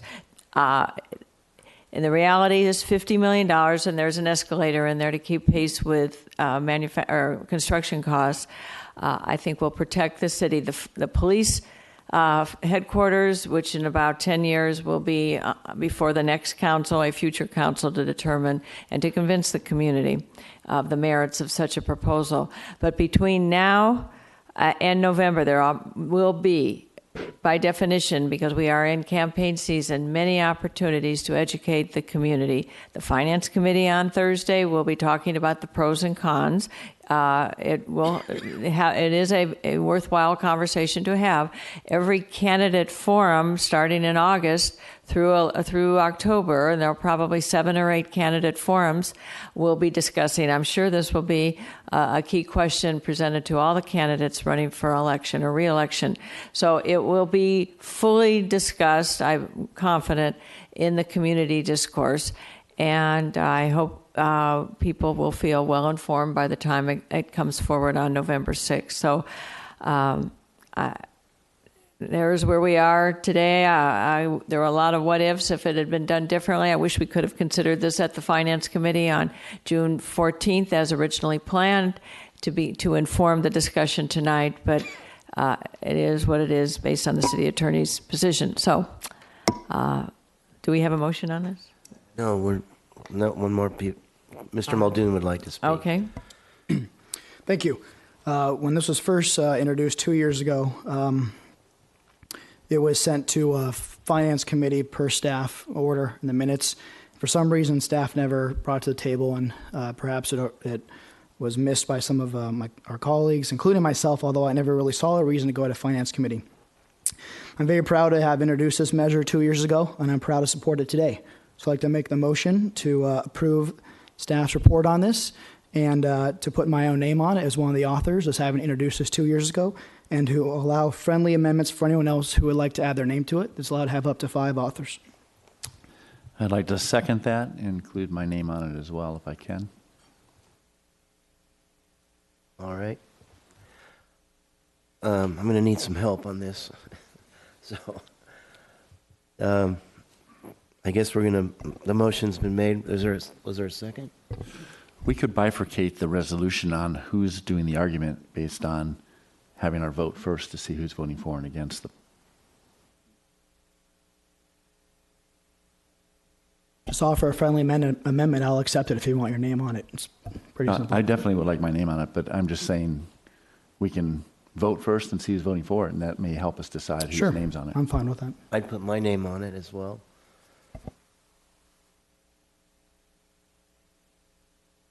You want to say that out loud? Thanks. Excuse me. Thanks. Did I whisper that? I will put my name on it. But I'm sorry, only Only 3 council 3. members maximum. Otherwise, you have a Brown Act. Too many cooks in the. There's 3 right here. Okay. Before you make, I just want to make sure if the motion includes the areas that we added in gray, as well as the areas that we added verbally, along with Mr. O'Neill's suggestions to each of the boxes that explains the measure. In other words, at least 55%, and then we take out the word majority, and then we add where we cite a number like 50, we make sure it's preceded by the text that says 50. Clear with you guys? Yes, that is clear. What's not clear, though, is it says up to 5 authors can be on this. In the staff report, a direct argument may not be signed by more than 5 authors. So is it a Brown Act violation if 5 of us get together and talk about what is going to be said unless we do it in a public meeting?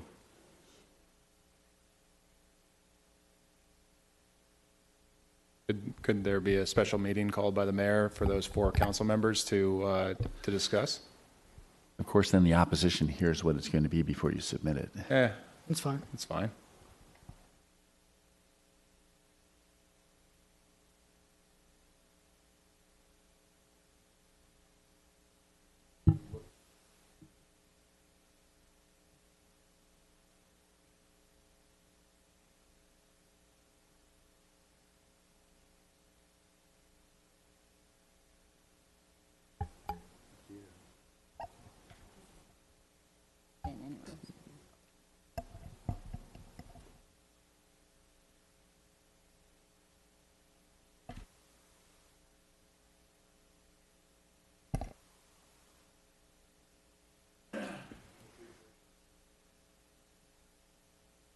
I guess we're going to have a brief research break.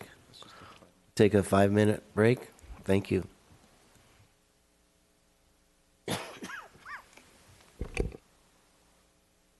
Zoom the meeting.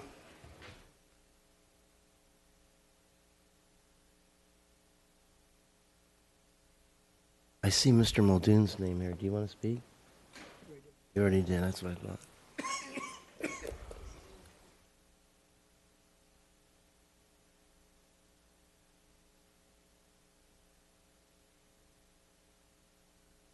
I guess I'm just a little over, even though the government or the election code doesn't place a limit as far as the number of council members, and it seems like it'd be fine to do it at an open meeting and have more than 3. I've just never seen it done that way.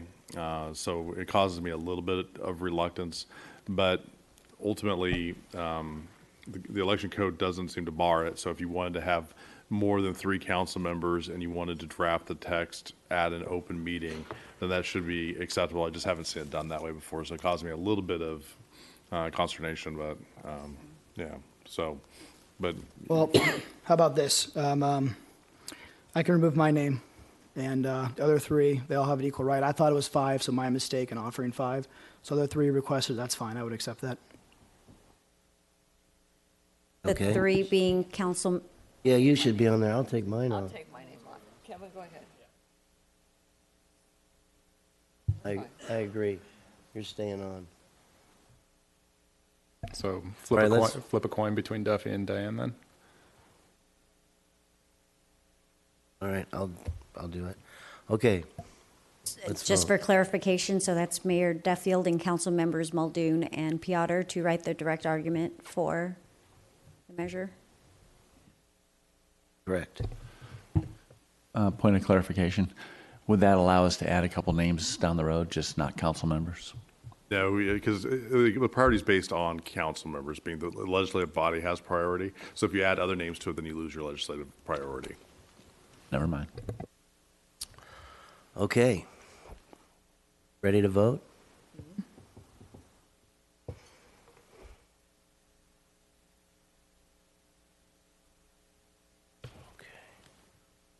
With Councilmember Herdman voting no, the motion carries 6-1. All right, on to the next item. Number 24. So this next item, I'm going to defer in part to the city attorney and to Mr. O'Neill, who discussed this with me. This involves the a potential change in our ordinance, which would add a requirement related to paid signature gathering. And with that, I'll turn it over to others who may want to speak to it. Sure. Mr. Mayor, you mind if I jump in just a little bit? So there's some good public comments on this item, and so in all of our yellow packets up here and then back there, there's modifications to the proposed ordinance. And the changes are, it's going to take a little bit of, it's admittedly a little bit boring when we start talking about statutes, but I'd like to make sure we run through it. One of the concerns that Mr. Mosier raised, which was a good one, was that some of the election code sections we were referencing deal with both state and local races. The goal is not to deal much with the state races. The goal is to focus on the transparency and ensuring that people are doing what is required under the code when they're coming into our city.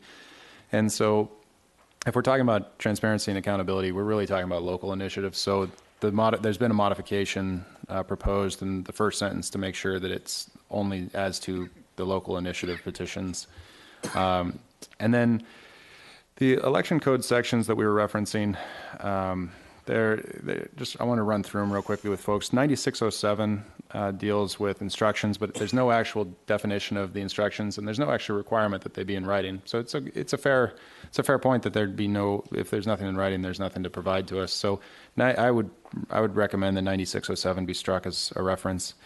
9608 deals with proponents of initiatives, and interestingly enough, Section B, there are a couple folks who talked about this being onerous. I would actually point out the 9608B requires that the statutory certificate actually be lodged with our city clerk. So this is actually something that is already required, so there's no reason to duplicate. So I would recommend 9608 be stricken also as a reference. And then when we're talking about 9609 and 9610, there were a couple people who expressed concern about this applying to volunteers. I'll just say it doesn't. It only applies to folks who are the quote unquote folks who in charge of signature gathering. And I wanted to stop there for just a moment and come back to why we are even talking about this in the first place. The general concern that that we had that led to the issuance of subpoenas is that there was an accusation that there had been a paid signature gathering, not volunteers, paid signature gatherers that had come into the city and had allegedly committed signature fraud. And we actually received a letter from folks saying that, and I'm just going to quote, it appeared that a circulator hired by one of the subcontractors had submitted approximately 50 fraudulent signatures on one or more of the recall petition sections.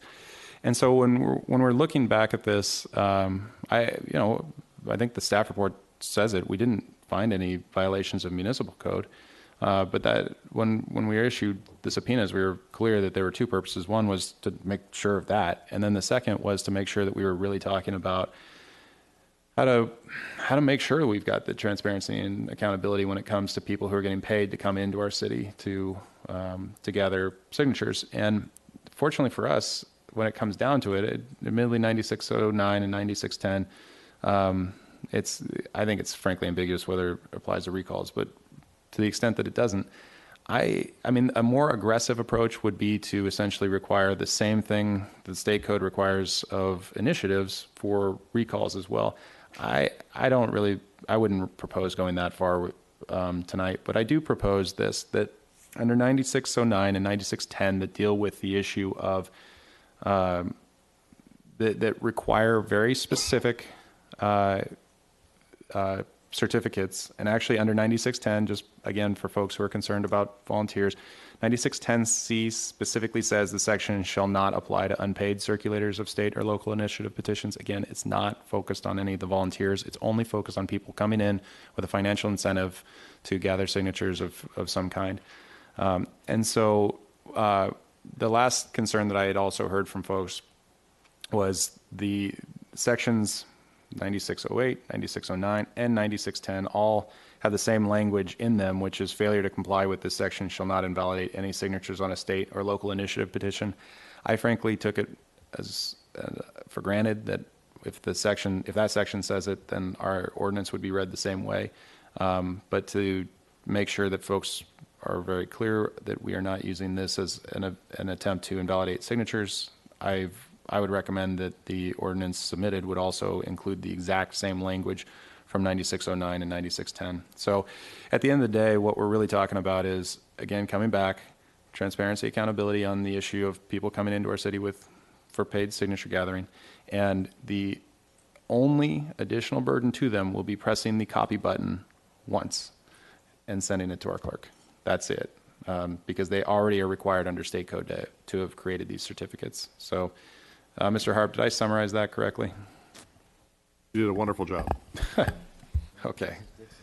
Get an A+. Mrs. Dixon, thank you, Mr. O'Neill. Well, I appreciate that clarification, but by the Mayor Pro Tem, but I'm still unclear as why we need, as mild as you want to characterize that, why do we need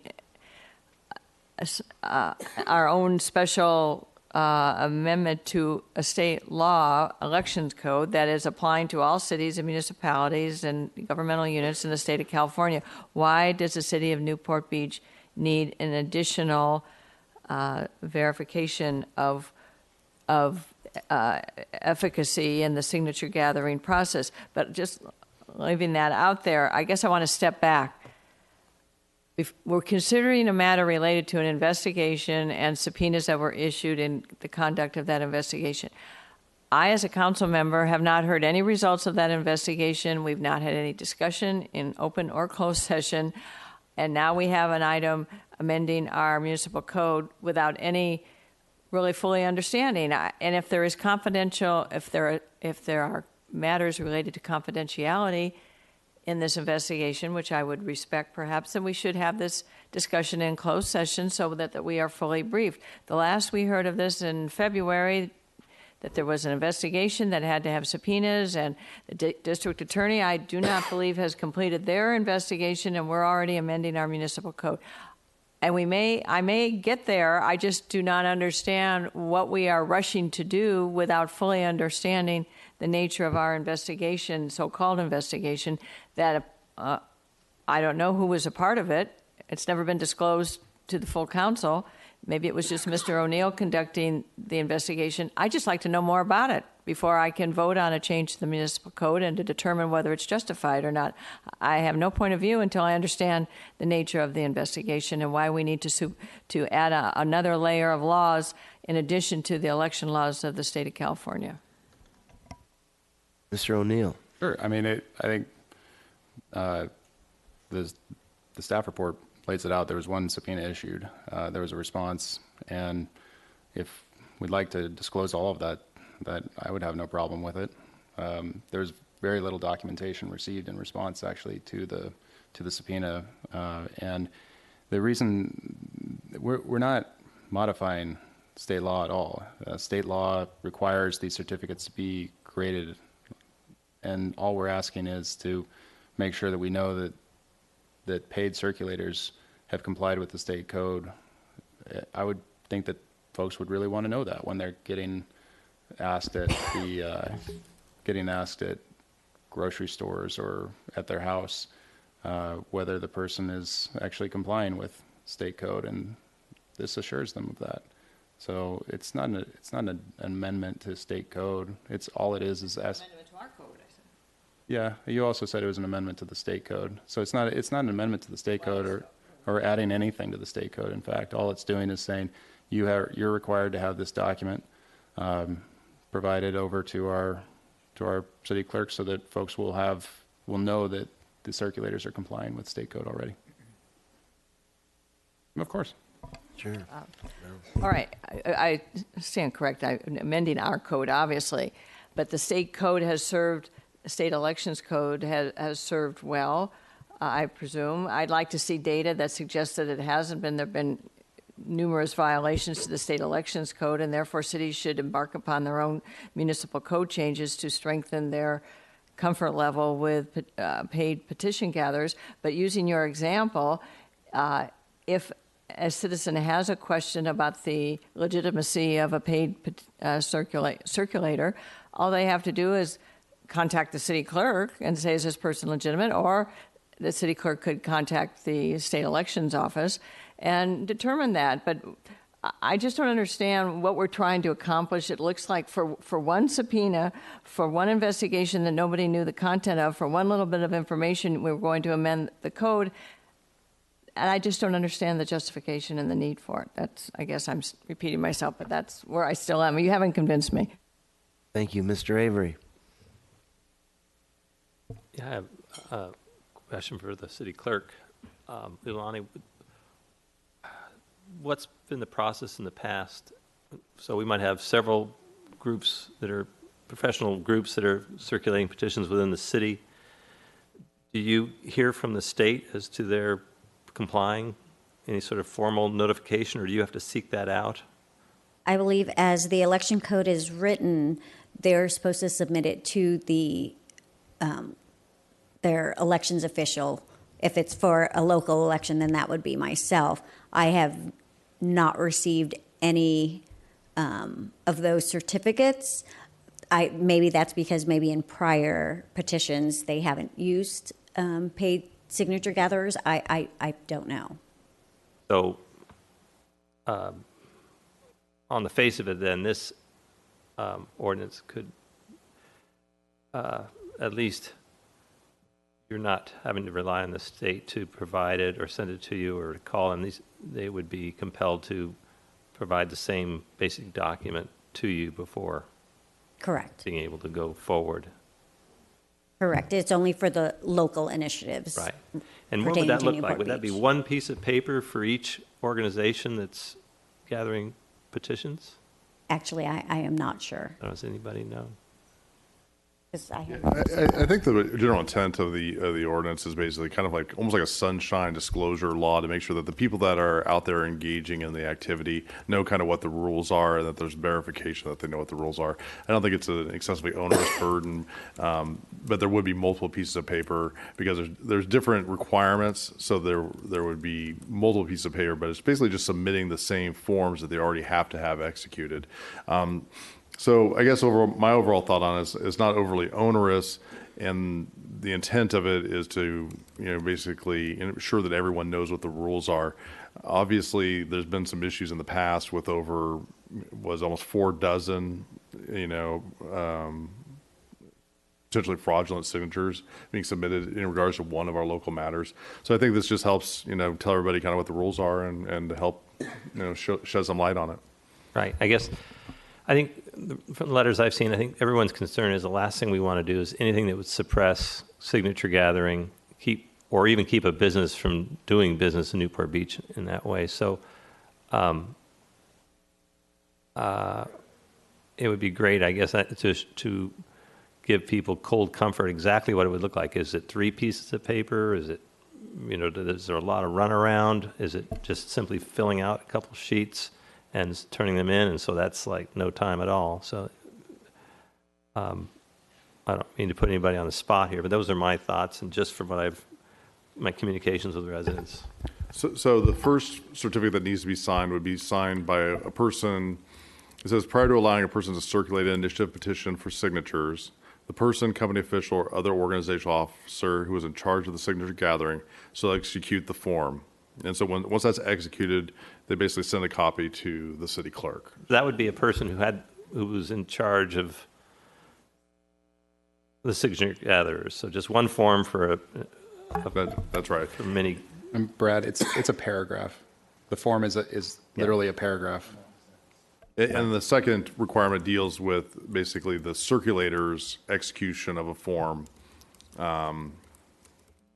But it's basically the same paragraph. And I have the sections here. We probably put them up on the camera if you wanted to see, the actual form itself. I think we just need to make it clear this is not going to impede any sort of gathering. So is there a form then for each signature gatherer to fill out? Yeah, so the second section reads, prior to soliciting signatures on an initiative petition, a circulator shall execute and submit to the person, company official, or other organizational officers in charge of the signature gathering a signed statement that reads as follows, and it's basically a paragraph. So submission of the 2 forms that are required to be executed. And again, that's for paid signature gatherers. Right. So there'd be the form from the principal who was running the effort, and then there'd be a signed form from each person that was gathering signatures. That's correct. And I think that what that does is ensure that the people that are out there engaging in this activity know what the rules are prior to going out there and doing it. Right. And I think that's the intent. And really all it is they're already required to do it, then we're just getting a copy of what they're already required to do. Right. Yeah. Thank you. All right. Mr. Muldoon. Thank you. I think that paid signature gatherers likely know the rules. They should be trained, and they should fill out the form for the state, it sounds like, regardless, correct? Yes, they have to execute the form regardless. So they have to do a form with the state anyways. I think it's good that they know that if they come to Newport Beach, they're welcome, but they should follow the law like everyone else does who comes to Newport Beach. I think that if I were one of the 50, so I guess I'm hearing individuals who had my signature fraudulently used, I'd be very upset, and I would expect that my vote matters, and democracy is a very important institution. We have a great nation, and that someone would not steal my identity for the financial gain or political ideology. So I think it's very reasonable. Just want it noted that there are no residents subpoenaed in this. There's no harassment. It seems that the entity completely complied with the request, and that they're good operators, and perhaps there was a sub or some individual that sort of acted in a way that does not fit with their company standards. And it's simply our intent to protect the voter integrity here in Newport Beach. So I think it makes sense. I do understand Councilwoman Dixon's curiosity about how the process went. I don't really know how it went either. I think you sent out a subpoena. If you can enlighten us on how the whole process went, Mr. Harp. That's right. So in essence, the city council gave us authorization, or we authorized this, the issuance of subpoenas back when you adopted resolution number 2018-8. And that's under Charter Section 410, which allowed for the investigation of the fraud associated with the failed recall effort. Out of that, one subpoena was issued to a company that was in charge of the signature gathering effort. And I think what's really telling is not so much of what they produced in response to the subpoena, is really their letter discussing the activities here tonight and disclosing that there were so many issues with potentially fraudulent signatures that I guess they've been cooperating with the district attorney's office, but it does seem like there were some real issues associated with this, and we think that going forward with this ordinance is basically the way to deal with that. But I'm happy to answer any other questions you might have. Thank you. Mr. Herdman. How is adding this additional layer of bureaucracy and requirements going to prevent this from happening again? It's almost a rhetorical question. You establish a law, people break laws all the time. Aaron, you don't even have to respond to this, okay? I'm just putting it out there. I don't want to be responsible at all for restricting or making it appear as if the city of Newport Beach is adding an additional layer onto or restricting our citizens from their constitutional right to petition and to redress. That's what this represents to me, and I don't know what it's going to accomplish. If somebody wants to get hired by a signature company and they're going to go out there and they want to go out there and forge signatures, they're going to do it, no matter what our codes say, no matter how many layers we add to it or requirements we add to it. Thank you. Mrs. Dixon. Thank you, Mr. City Attorney. So if we had this put into our code and there was a violation, do we have the power of misdemeanor charges against those individuals? So that is actually an interesting point. It would make it, every violation of the municipal code is a crime. So if someone failed to submit, it would potentially be a crime. And would we prosecute it? I think it all depends on what the facts are and the circumstances. I could see, I think a lot of this is going back to the kind of the shining a light on this. I think we'd want to work with the city clerk's office to make sure everyone's aware of the requirements. This is only dealing with local initiatives, not statewide matters. So it'd only be items that are applicable to Newport Beach. So I think it's like an educational component to it as well. Make sure that people who are doing this know what the rules are. If there's an alleged violation, potentially, maybe you put people on notice again of what the rules are. But I can't really speculate about what would happen in the future as far as criminal prosecution, or whether it's an administrative citation or what action would be taken. But it does make it an issue under the municipal code for violations are misdemeanors. All right, so we're becoming a prosecutorial agency. I mean, the district attorney is currently doing the same investigation of these same perpetrators of election code. I think this is a lot of make work. It's just kind of finding a problem that I didn't know existed. If somebody is violating the state elections code, the district attorney in every county can go after these people. And that is precisely what the current district attorney of Orange County is doing as I speak. Why are we setting up? We have this own investigation, devoted staff time. I said this in February. Devoted staff time, your limited resources, or maybe you farm this out. I don't know any details. I don't know how much we spent on this because there's been talk about transparency. There's been absolutely zero transparency to the council on how this investigation was conducted. What were the findings? What were the conclusions? How often did it exist? Has it been one time, one recall election, circulating of recall petitions? What is the extent, the breadth and depth of this problem that we're trying so fervently to solve today and become our own prosecutorial agency. I think, frankly, Mr. City Attorney, you're doing cartwheels just to make this happen with the addition of something that's already in state law. Since when does the city of Newport Beach have to embellish state law to do what the state law is already doing, and the district attorney is already prosecuting violations of that state law? I just do not understand, unless someone would like to take the time, either in public session or closed session, and walk me through the investigation and why this was revelatory to how we can better strengthen our democratic processes, which I will stand in line and be first in line to do. I just have yet not been convinced that we have a real problem in Newport Beach, unique to any city in the state of California, and how it manages its elections. I really don't see it. Thank you. Mr. Muldoon. I'm just kind of surprised what my colleagues are saying up on the dais. You can't pretend to be a law and order representative of the city and just watch by as voter fraud happens right in front of your eyes. You've got to stand up and do something. The voters of Newport Beach don't need their identity stolen. They don't need pagan signature gatherers to misconstrue their political views or do so for financial gain. I personally am proud to say, yeah, if you're going to violate state law, you should be on notice that Newport Beach expects you to also follow local law. To hear these claims that, oh, people are going to break the law anyways, I mean, that's shameful. We are a law and order town. We follow rules. We expect others to follow the rules. And we don't simply allow pagan signature gatherers to come and take advantage of our residents, take their identity and forge their signatures. It's unacceptable. And to hear it be defended up here, because I'm not even sure why these gross exaggerations about someone's constitutional rights being stolen. So, you know whose constitutional rights were stolen? The individuals, the 50 or so odd people whose names were falsely used without their consent for fraudulent ends. Thank you. Mr. Herdman. So we approved this tonight. Hypothetically, we approve this tonight. We add these two state codes, 9609 and 9610, to our ordinance language.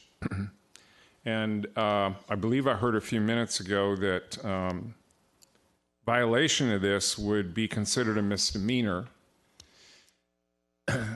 But we seem to have a city that does not prosecute when it comes to violations like this, especially in the area of election ordinances. The city attorney's interpretation of our city charter, because it says the city attorney may prosecute instead of the city attorney will prosecute, leaves the door wide open, and basically nothing ever gets solved. If you send it up to the district attorney level, there's still things sitting in his office that have been there for 2 or 3 years and have not been dealt with. So I guess that's all I want to say about that. Thank you. Kevin, I agree with you 100% as far as what you're saying. I just don't see how adding these state codes to our city ordinances are going to prevent this from happening in the future. That's all I'm saying. And we're adding an additional layer of bureaucracy that may discourage people from their constitutional right of redress. Thank you. Mr. Muldoon. Thank you. Yeah, just want to remind everyone, this is for pagan signature gatherers. That's who it applies to. All of us have had allegations levied against us falsely, and the city attorney feels that he is not in a position to prosecute all 7 of us on allegations as such. This already is a violation of state law. We're acknowledging that. This does not turn Newport Beach into a prosecutorial agency. We have those abilities already for violations of the code. This is putting those on notice that if you're going to come to Newport Beach for the sake of profit to gather signatures, you must follow local rule. It's pretty simple. Yeah, respect our laws. We're respectful of you. We're a very welcoming community. And there's no violation of any residential rights. In fact, it's quite the opposite. It protects the rights of those who are registered and who live here, registered to vote and live here. All right, thank you. So we've yet to go out to public comments on this. I see no more discussion up here. Would anyone like to come up and comment on this, please? Definitely. Good evening again, Mayor Duffield and members of the council. My name is Nancy Skinner, and I think that we are reading different pieces of information, and if I have the wrong one, then maybe it's me. But I am not reading anything about what you're saying up there. I mean, looking at what I'm reading. Starting out with one thing, this is just an aside, not what we're reading, that the signature, professional signature gatherers who were hired to do the recall hired somebody who was a rogue person. Clearly, nobody hesitates to tell you that. That's been it all along, which is why we told you didn't need your subpoena, because we knew what the problem was. Or maybe you didn't know it at the time, but we certainly were aware. So this doesn't deal with that at all. That's another whole issue. When someone does a forging, that's separate. It wasn't on any of these codes. The code that I'm reading, and unfortunately I left my glasses at home, and so I have to go by some notes. So correct me if I'm wrong. Code number, the state elections code number 9608. My notes on it say that it's the paid signature company must submit these signed certificates to the proponents, not to the city clerk, to the proponents. Am I reading that wrong, Council? Mayor Pro Tem O'Neill, you're the attorney on here. And it must be kept by the proponents for something like 8 months. The same is true with election code number 9610. The circulators must sign the certificates and submit to the proponents. And we again must hold them for about 8 months. So all the discussion didn't seem to be talking about the same thing that I'm reading. What I have here, if I can read it. Maybe I can clarify that point. So they are required to be submitted and held there. We're just saying send an extra copy over to the city clerk. Yes, and that's what I'm saying is that's the harassment part. I mean, really, why would you need it? Is this the nanny? It's a nanny thing. If you want, I mean, so you're going to be sure that we hire somebody. This is a private thing. We hire somebody. Somebody's supposed to do certain things for us. They're supposed to give us information. If we don't get that information, isn't it up to us to go back to them and decide whether we have what they need from it? We want it done right, too. There's nobody's doubting your question about following the rules. That is exactly right. But these rules that I'm reading have nothing to do with forgery. It has everything to do with, and they make it over and over, the importance of not using those signatures for any other purpose than for the petitioning that you're doing. Did you not read that into there? I'm surprised that it isn't coming out before I get here. That's why I'm worried that I'm reading the wrong thing. Are we reading something differently? What I'd really had hoped is that this would be in the study session so that we could actually sit around a table and talk about it. I mean, if there's some problem, I'd sure like to know about it, but I don't see where it is. Thank you. Thank you. Are there any other speakers?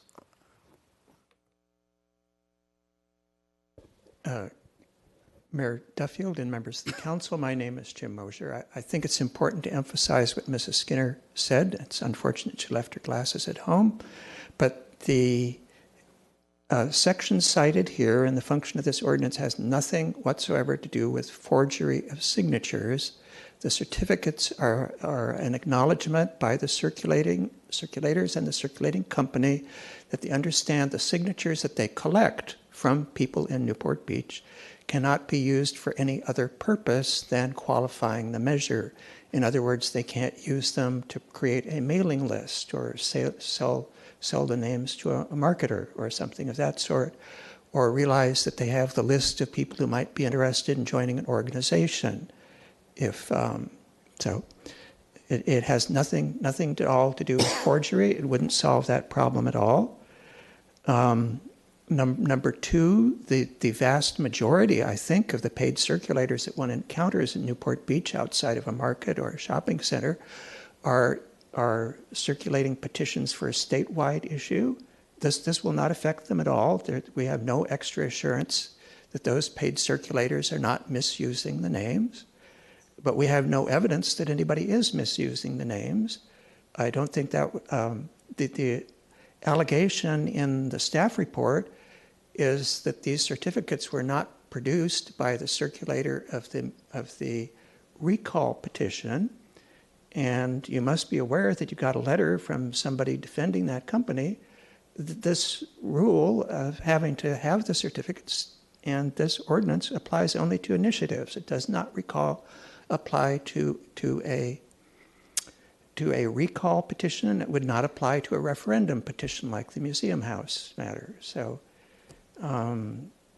it seems a very limited effect, something extra people have to learn about. And then if we're going to do it at all, it's going in totally the wrong section of the municipal code. It's going in a section that you added back in January that has to do with you and other people filing their statements of their campaign disclosures and their statements of economic interest electronically with the city clerk. That section has nothing at all to do with election matters of this sort. So it's not an FPPC matter. It doesn't belong there.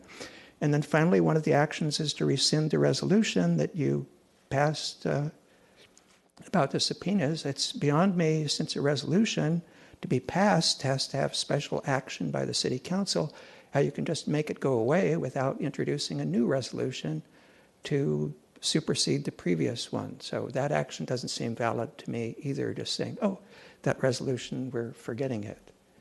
I don't think you have the power to do that. Thank you. Thank you. Are there any other speakers?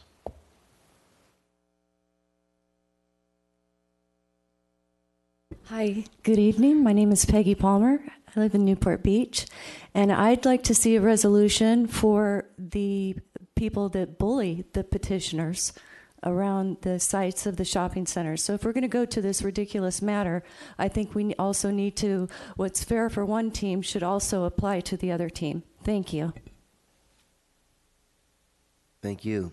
Any other speakers? Seeing none, I'll bring it back. Mr. O'Neill. Sure. Just a couple quick points. I think that I don't quite agree with the interpretation that Jim put forward, because when we're talking about the using someone's signature for any other purpose other than qualification, there is the issue of using someone's signature to forge them onto a recall. So I don't quite agree with that. And Ms. Palmer, if you want to suggest legislation, by all means, please send it to us. I'd be interested to see it. So I'll move staff recommendation with the amended language.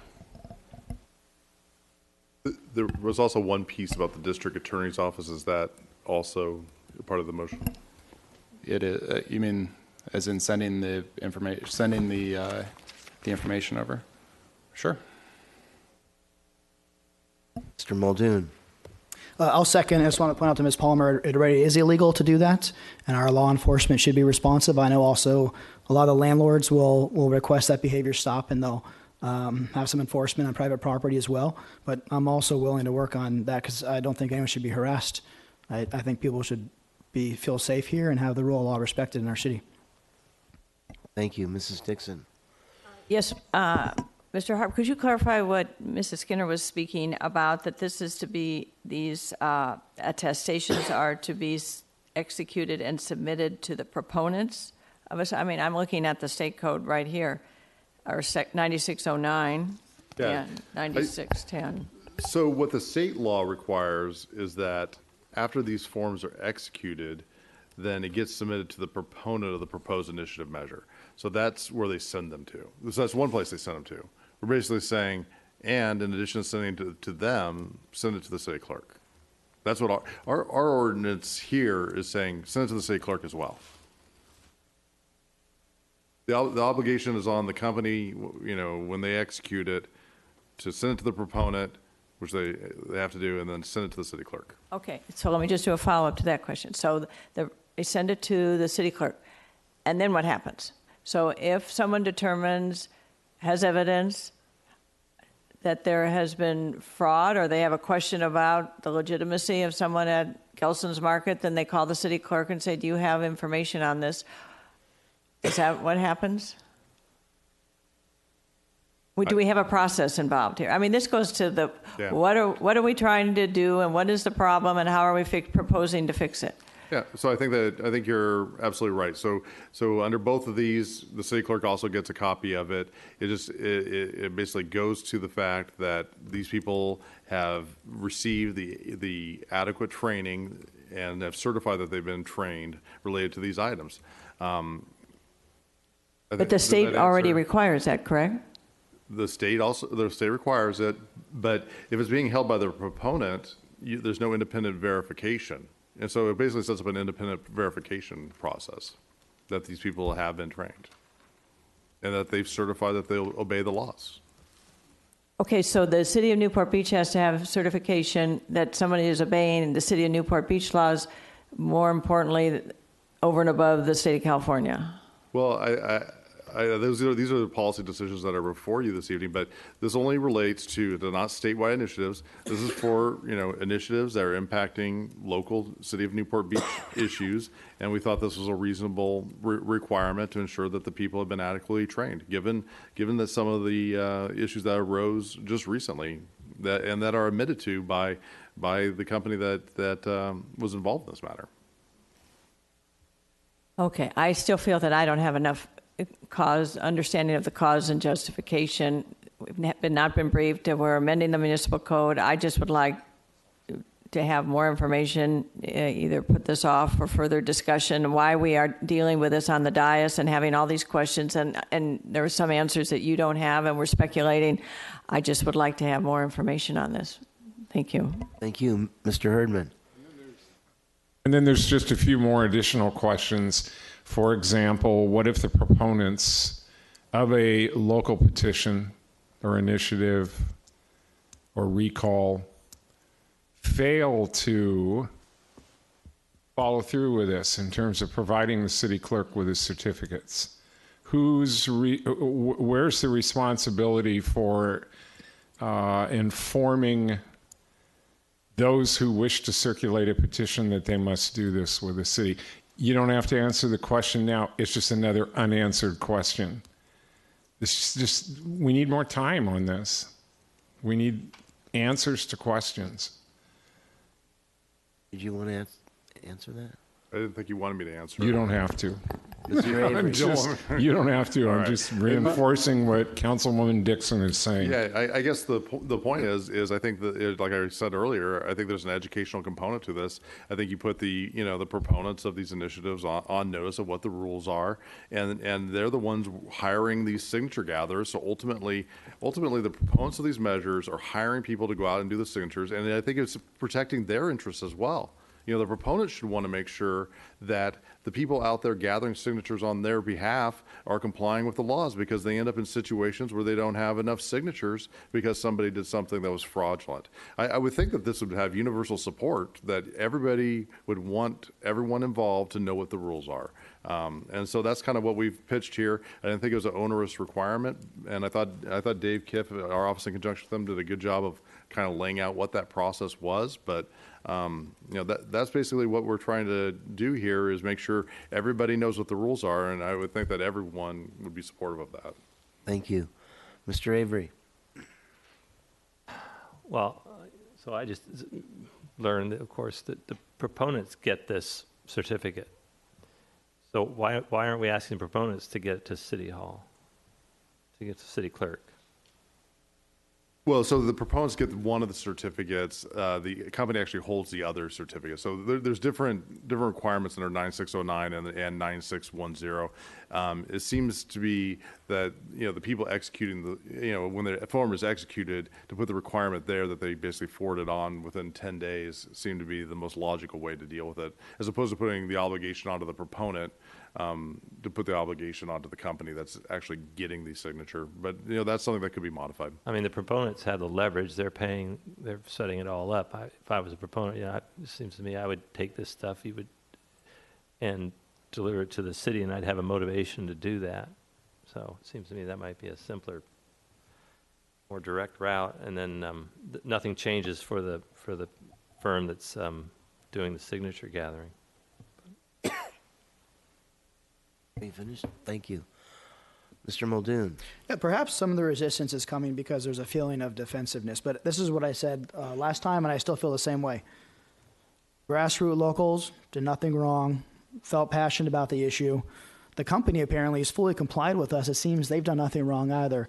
The issue that perhaps is there is an alleged violation by someone who was hired, or a subcontractor who wanted to play fast and loose. And I'm not alleging, nor have I alleged, that any resident of Newport Beach did anything questionable at all. I think this purely relates to outside paid signature gatherers. We want them to follow the rules. It's pretty simple.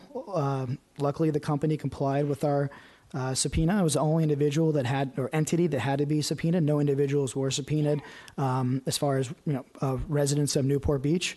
And perhaps maybe that's why there's some emotion up here, but I have not heard anyone make any allegations on this dais against any citizens of Newport Beach, and I think that's an important thing to consider. Thank you. Seeing no more speakers up here, discussion up here, we have a motion and a second. Please vote.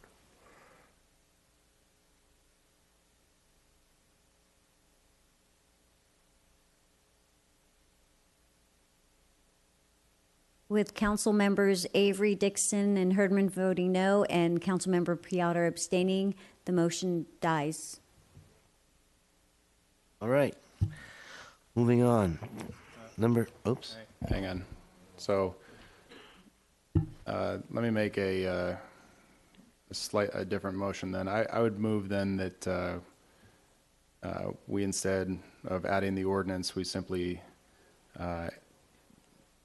go with A, C, and D. Staff recommendation A, C, and D.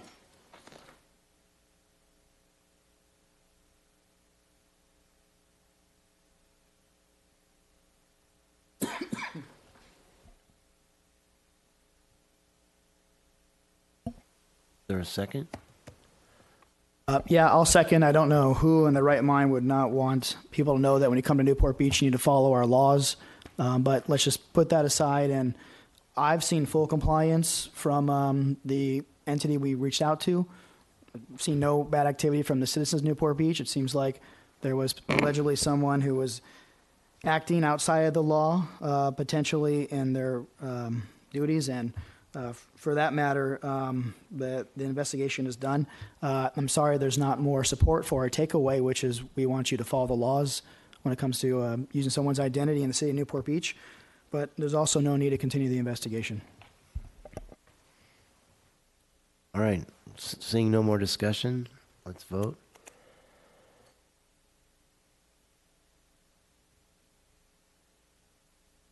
With Councilmember Herdman voting no and Councilmember Piotr abstaining, the motion carries 5-1-1.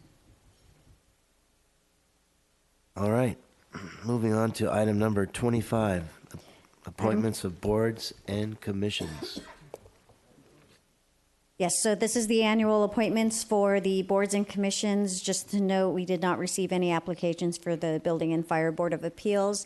The council members have paper ballots in front of them. In order for individuals to be appointed, they must receive at least 4 votes.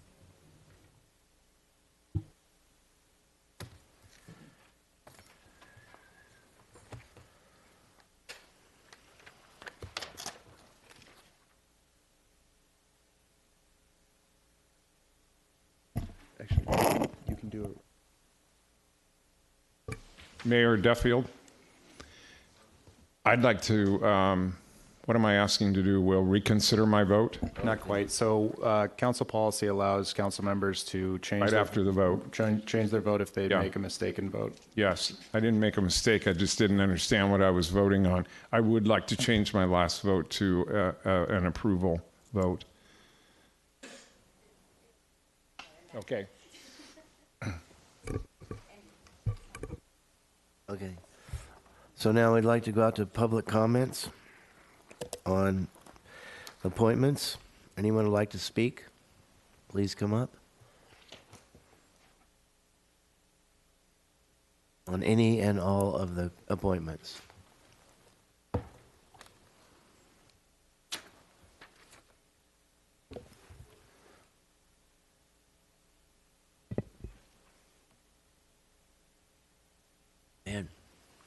Good evening, Mayor Duffield and City Council. My name is Ash Kumra, and I'm a candidate for the Newport Beach Board of Library Trustees. I'm a White House Award winner for entrepreneurship, media proprietor, and radio host. As a California native, I've grown up with the idea that our library is the city's beacon. Keeping our library stellar and collaborating with our community to enhance it are strengths I bring to the Newport Beach Board of Library Trustees. I bring over 10 years of experience working with libraries as a business author, community builder, and philanthropist. But most importantly, I share our library's mission of creating an environment of lifelong learning. These beliefs and passions for reading help make me who I am. Thank you for your consideration. Thank you. Are there any other speakers? All right, seeing none, we'll wait for the city clerk. Mr. Mayor, may I? Oh, I'm sorry. Yes, please. Ash, I think you're a great candidate. I think it won't be a matter of time, or won't be too long till you get selected. A lot of applicants apply, and they've been applying a couple times, and they get consideration for that. But I was really impressed by your resume, and I hope you'll apply again, and I'll be supporting you down the road. Okay, I will read the votes for Board of Library Trustees. Councilmember Muldoon votes for Kurt Kost. Councilmember Dixon votes for Lisa Winter. Councilmember Avery, Kurt Kost. Councilmember Piotr, Kurt Kost. Councilmember Herdman, Kurt Kost. Mayor Pro Tem O'Neill, Lisa Winter. Mayor Duffield, Kurt Kost. Kurt Kost is the new member of the Board of Library Trustees. On to City Arts Commission, Councilmember Muldoon voted for Judy Chang. Councilmember Dixon voted for Wayan Kaufman. Councilmember Avery, Wayan Kaufman. Councilmember Piotr. One moment.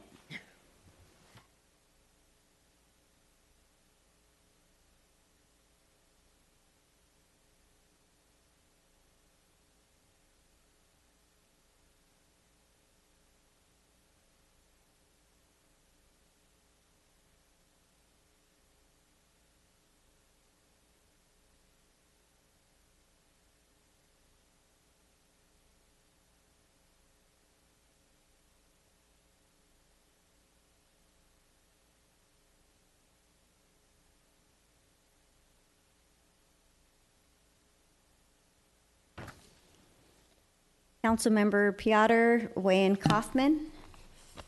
Councilmember Herdman, Lily Bender. Mayor Pro Tem O'Neill, Wayan Kaufman.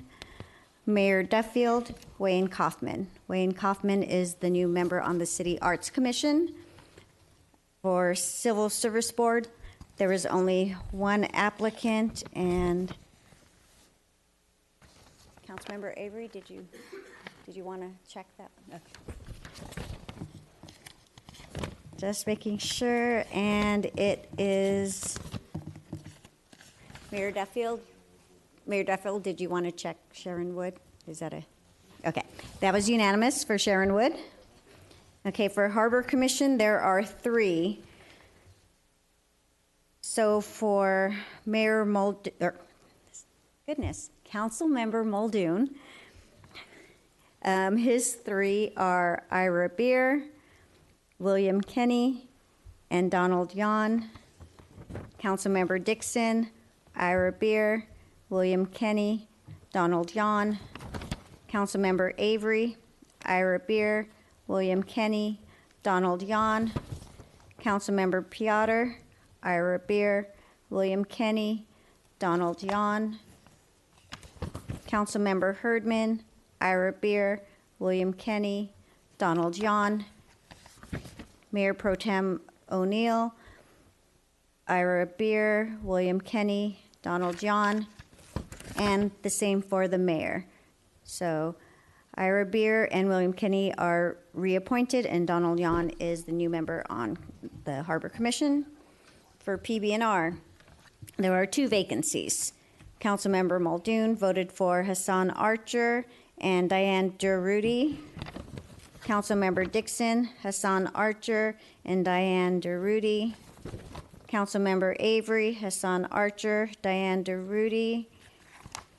Councilmember Piotr, Diane DeRudy, and Meredith Sandland, Councilmember Herdman, Hassan Archer, and Diane DeRudy, Mayor Pro Tem O'Neill, Hassan Archer, Diane DeRudy, and Mayor Duffield, Hassan Archer, and Diane DeRudy. So the two new members are Hassan Archer and Diane DeRudy. And now for Planning Commission, there is one vacancy.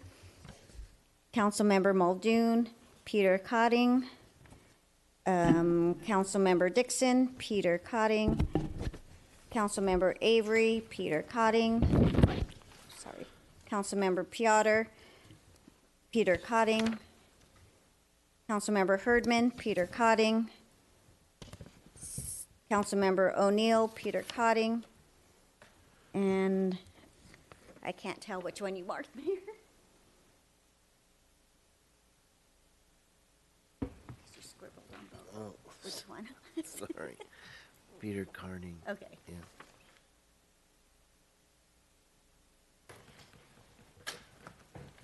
Mayor Duffield, Peter Cotting. All right, so I'm so disappointed there's not a 26, 7, 8, 9. There's just not enough here, We'll work on that for next Mr. time. Manager. And you're feeling so terrific tonight, too, I know. Always get Very great to stay up upset late that when you this have a is cold. almost over. So, Madam Clerk.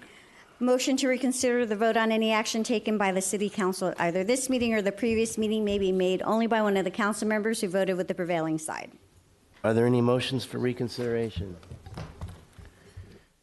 Seeing none? Mr. Mayor, before you do adjourn, I just want to make a note. Whenever we lose someone from our fire family, which we didn't from Newport, but we did from Long Beach, and that's Fire Captain David Rosa.